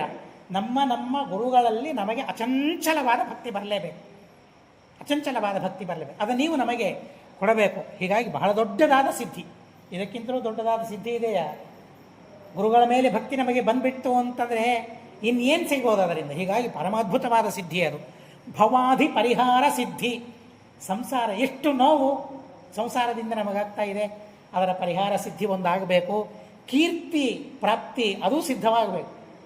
ಬರೀ ನಾನು ನನ್ನ ಮನೆಯಲ್ಲಿ ಮಾತ್ರ ಅಲ್ಲ, ನನ್ನ ಮನೆಯಲ್ಲಿ ಹೆಂಡತಿ ಮಕ್ಕಳೇ ನನ್ನನ್ನು ಬೈತಾರೆ, ಇನ್ನು ಹೊರಗೆ ನನ್ನ ಹೆಸರೇನಿದೆ ಅಲ್ಲ. ಕೀರ್ತಿ ಇರಬೇಕು ನನಗೂ, ಒಳ್ಳೆ ಕೆಲಸಗಳನ್ನು ನಾನು ಮಾಡಬೇಕು. ಕೀರ್ತಿ ಇರಬೇಕು ಅಂದರೆ ಹೊಡೆದು ಬಡಿದು ನನ್ನ ಹೆಸರು ಹೇಳಿಸೋದಲ್ಲ, ಅವರು ಅನುರಾಗದಿಂದ ನನ್ನ ಹೆಸರನ್ನು ಹೇಳುವಂತಾಗಬೇಕು. ಹಾಗಾದರೆ ನನ್ನೆಲ್ಲ ಆ ಗುಣಗಳಿರಬೇಕು. ಅದೊಂದು ಅದ್ಭುತವಾದ ಸಿದ್ಧಿ. ರಾಮಚಂದ್ರ ದೇವರ ಪ್ರಸಾದ ಎಂಥ ದೊಡ್ಡದಾದ ಸಿದ್ಧಿ. ಪರಮಾತ್ಮನ ರಾಮಚಂದ್ರ ದೇವರ ಪ್ರಸಾದ, ಆ ಪ್ರಸಾದವನ್ನು ಸಂಪಾದನೆ ಮಾಡಿಕೊಳ್ಳಬೇಕು ಅಂತನ್ನೋದಕ್ಕಾಗಿ ಮಹಾಸ್ವಾಮಿಗಳು ಆ ರಾಮನಾಮ ಜಪದ ಆ ಪ್ರಚಾರವನ್ನು ಎಷ್ಟಾಗಿ ಮಾಡ್ತಾ ಇದ್ದಾರೆ. ನಿಜವಾಗಿ ಬಹಳ ವಿಚಿತ್ರವಾಗ್ತದೆ. ಅಂಥವರ ಕಾಲದಲ್ಲಿ ಅವರಿಂದ ಉಪದೇಶವನ್ನು ಪಡೆದು ಅವರ ಜೊತೆಗೆ ನಾವು ರಾಮನಾಮವನ್ನು ಜಪ ಮಾಡಿದ್ದೇವೆ ಅಂತ ಹೇಳ್ಕೊಳ್ಳಿಕ್ಕೆ ನಮಗೊಂದಿದೆ. ಇಲ್ಲಿ ಹೇಳ್ಕೊಳ್ಳಿಕ್ಕಿಲ್ಲದೆ ಇದ್ದರೂ ಕೂಡ ನಾಳೆಗೆ ಯಮಲೋಕಕ್ಕಂತೂ ಹೋಗ್ತೇವೆ ನಾವು. ಯಮ ಕೇಳ್ತಾನೆ, ಏನು ಮಾಡಿದ್ದೀಯಪ್ಪ ನೀನು ಅಂತ ಅಂದರೆ ನಾವು ಸತ್ಯಾತ್ಮ ತೀರ್ಥರೇ ಮೊದಲಾದ ಮಹಾನುಭಾವರೇನಿದ್ದಾರೆ ಅವರು ಮಾಡುವ ರಾಮನಾಮದ ಜೊತೆಗೆ ನಾನು ಜಪ ಮಾಡಿದ್ದೇನೆ ಅಂತ ಹೇಳಿದ್ರೆ ಬಹಳ ಸಂತೋಷವಾಗ್ತದಂತೆ ಯಮನಿಗೆ. ಯಾಕೆಂದರೆ ಆ ಯಮನು ರಾಮನ ಪೂಜೆಯನ್ನು ಮಾಡ್ತಾನಂತೆ. ರಾಮೋ ಯಮಸಭಾತಲೆ ಶ್ರೀಮದಾಚಾರ್ಯ ಹೇಳ್ತಾರೆ. ಹೀಗಾಗಿ ಬಹಳ ಪ್ರೀತಿ. ಅಂತಹ ರಾಮಚಂದ್ರ ದೇವರ ಅನುಗ್ರಹ ಅಗ್ರಗಣ್ಯರಾಗಬೇಕು. ನಮ್ಮ ಕ್ಷೇತ್ರದಲ್ಲಿ ನಾವು ಅಗ್ರಗಣ್ಯರಾಗಬೇಕು, ಅದರಲ್ಲಿ ಧರ್ಮ ಮಾರ್ಗದಲ್ಲಿ ಅಗ್ರಗಣ್ಯರಾಗಬೇಕು. ಹಿಂದೆ ತಿಳಿಸಿದಂತೆ ವ್ಯಾಖ್ಯಾನದ ಕೌಶಲ್ಯ ಸಿದ್ಧಿ, ಪರಮಾತ್ಮನ ಪೂಜೆ ಮಾಡೋದು ಎಂಥ ದೊಡ್ಡದಾದ ಸಿದ್ಧಿ. ಮಾಡಲಿಕ್ಕಾಗ್ತದ? ದೇವರ ಪೂಜೆಯನ್ನು ಮಾಡೋದು ಆಗೋದೇ ಇಲ್ಲ. ಏನು ದೌರ್ಭಾಗ್ಯ ಗೊತ್ತಿಲ್ಲ, ಏನು ಪಾಪ ಗೊತ್ತಿಲ್ಲ, ದೇವರ ಪೂಜೆ ಮಾಡಲಿಕ್ಕೆ ಆಗೋದಿಲ್ಲ. ಆದರೆ ಅದನ್ನು ನೀವು ಕರುಣಿಸಬೇಕು, ಅದು ವರವಾಗಿ ಕೊಡಬೇಕು. ನನ್ನ ಇಷ್ಟಗಳೇನಿದೆಯಲ್ಲ, ದೇವರ ಪೂಜೆ ಮಾಡೋದಕ್ಕಾಗಿ, ಧರ್ಮ ಮಾಡೋದಕ್ಕಾಗಿ ಬೇರೆ ಬೇರೆ ಅಪೇಕ್ಷೆಗಳೇನಿದೆಯಲ್ಲ ಅದನ್ನು ಪೂರ್ಣ ಮಾಡು. ನಾನೇನು ದೇವತೆಗಳಂತೆ ಏಕಾಂತ ಭಕ್ತನಲ್ಲ, ನನಗೆ ನನ್ನ ಕಾಮನೆಗಳು ಬೇಕು. ನಾನು ಚೆನ್ನಾಗಿರಬೇಕು, ಹೆಂಡತಿ ಮಕ್ಕಳು ಚೆನ್ನಾಗಿರಬೇಕು, ನನ್ನ ಮನೆ ಚೆನ್ನಾಗಿರಬೇಕು, ಬಂದ ಅತಿಥಿ ಅಭ್ಯಾಗತರಿಗೆ ನಾನು ಸೇವೆ ಮಾಡುವಂತಾಗಬೇಕು. ಹೀಗೆ ಲೌಕಿಕವಾದ ನಮ್ಮ ಅಪೇಕ್ಷೆಗಳೇನಿದೆಯಲ್ಲ ಆ ಅಪೇಕ್ಷೆಗಳನ್ನು ಪೂರ್ಣ ಮಾಡಿ ಧರ್ಮ ಮಾರ್ಗದಲ್ಲಿ ನಮ್ಮನ್ನು ನಡೆಸರಿ ಅಂತ ಆ ರಾಮಚಂದ್ರ ತೀರ್ಥರಲ್ಲಿ ಪ್ರಾರ್ಥನೆ ಮಾಡೋಣ. ಪ್ರತಿ ಬಾರಿಯೂ ಕೂಡ ರಾಮಚಂದ್ರ ತೀರ್ಥರ, ವಿದ್ಯಾನದಿ ತೀರ್ಥರ ಅದ್ಭುತವಾಗಿರತಕ್ಕಂತಹ ಆರಾಧನೆಯನ್ನು ಇಲ್ಲಿಯ ಅಧಿಕಾರಿಗಳಾದ ಸತ್ಯಬೋಧಾಚಾರ್ಯರು ಬಹಳ ವಿಶಿಷ್ಟದಿಂದ, ಬಹಳ ಶ್ರದ್ಧೆಯಿಂದ ಮಾಡ್ತಾ ಬಂದಿದ್ದಾರೆ. ಇದೇ ರೀತಿಯಾಗಿ ಇಲ್ಲಿರುವ ಅನೇಕ ಜನ ಸೇವಕರಿದ್ದಾರೆ. ಹೀಗಾಗಿ ಆ ಅನೇಕ ಜನರ ಸಹಕಾರ, ಅವರ ಸೇವೆಯಿಂದ ಪರಮಾದ್ಭುತವಾಗಿ ಸಂಪನ್ನವಾಗ್ತಾ ಇದೆ. ಈ ಆರಾಧನೆ ನಿರಂತರವಾಗಿ ಸಂಪನ್ನವಾಗಲಿ. ಅವರಲ್ಲಿ ಪ್ರಾರ್ಥನೆ ಮಾಡೋಣ. ಮಾಡಲಿಕ್ಕೆ ಏನು ತಪ್ಪಿದೆ? ಪ್ರತಿ ಆರಾಧನೆಯೂ ನಿಮ್ಮ ಹತ್ತಿರ ಬಂದು ನಿಮ್ಮ ದರ್ಶನವನ್ನು ಮಾಡಿಕೊಂಡು ಹೋಗುವ ಸೌಭಾಗ್ಯವನ್ನು ನೀವು ನಮಗೆ ಕರುಣಿಸರಿ. ಪ್ರಾರ್ಥನೆ ಮಾಡಲಿಕ್ಕೆ ಏನಿದೆ? ಪ್ರಾರ್ಥನೆ ಮಾಡೋಣ. ನಾವು ಯಾವಾಗಲೂ ಕೇಳಿದರೆ ಅವರು ಒಂದು 10-15 ಸಲವಾದರೂ ಆರಾಧನೆಗೆ ಬರುವ ಅನುಗ್ರಹ. ಯಾಕೆಂದರೆ ನಮಗೆ ಬಹಳ ದೌರ್ಭಾಗ್ಯ ಇದೆ, ಹಾಗೆಲ್ಲ ಪ್ರತಿ ಸಾರಿ ಬರಲಿಕ್ಕೆ ಆಗೋದಿಲ್ಲ ಅಂಥ ಮಹಾನುಭಾವರ ಹತ್ತಿರ ಆ ಸಕಾಲದಲ್ಲಿ.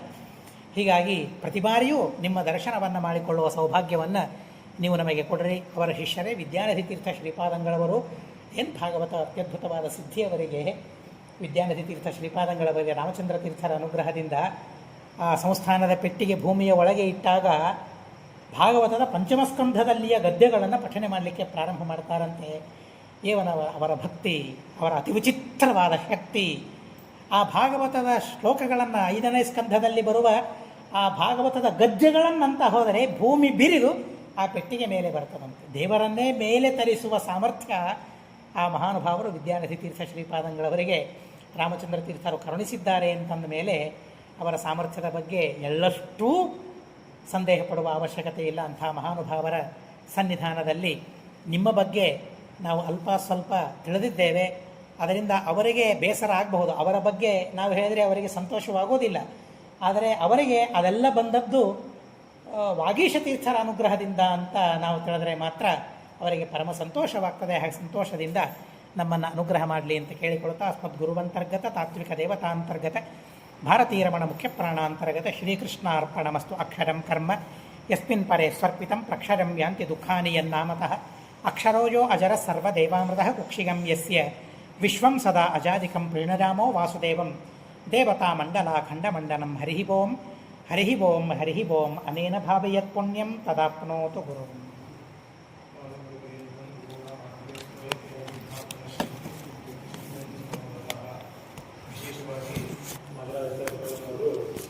ನಮಗೆ ರಾಮಚಂದ್ರ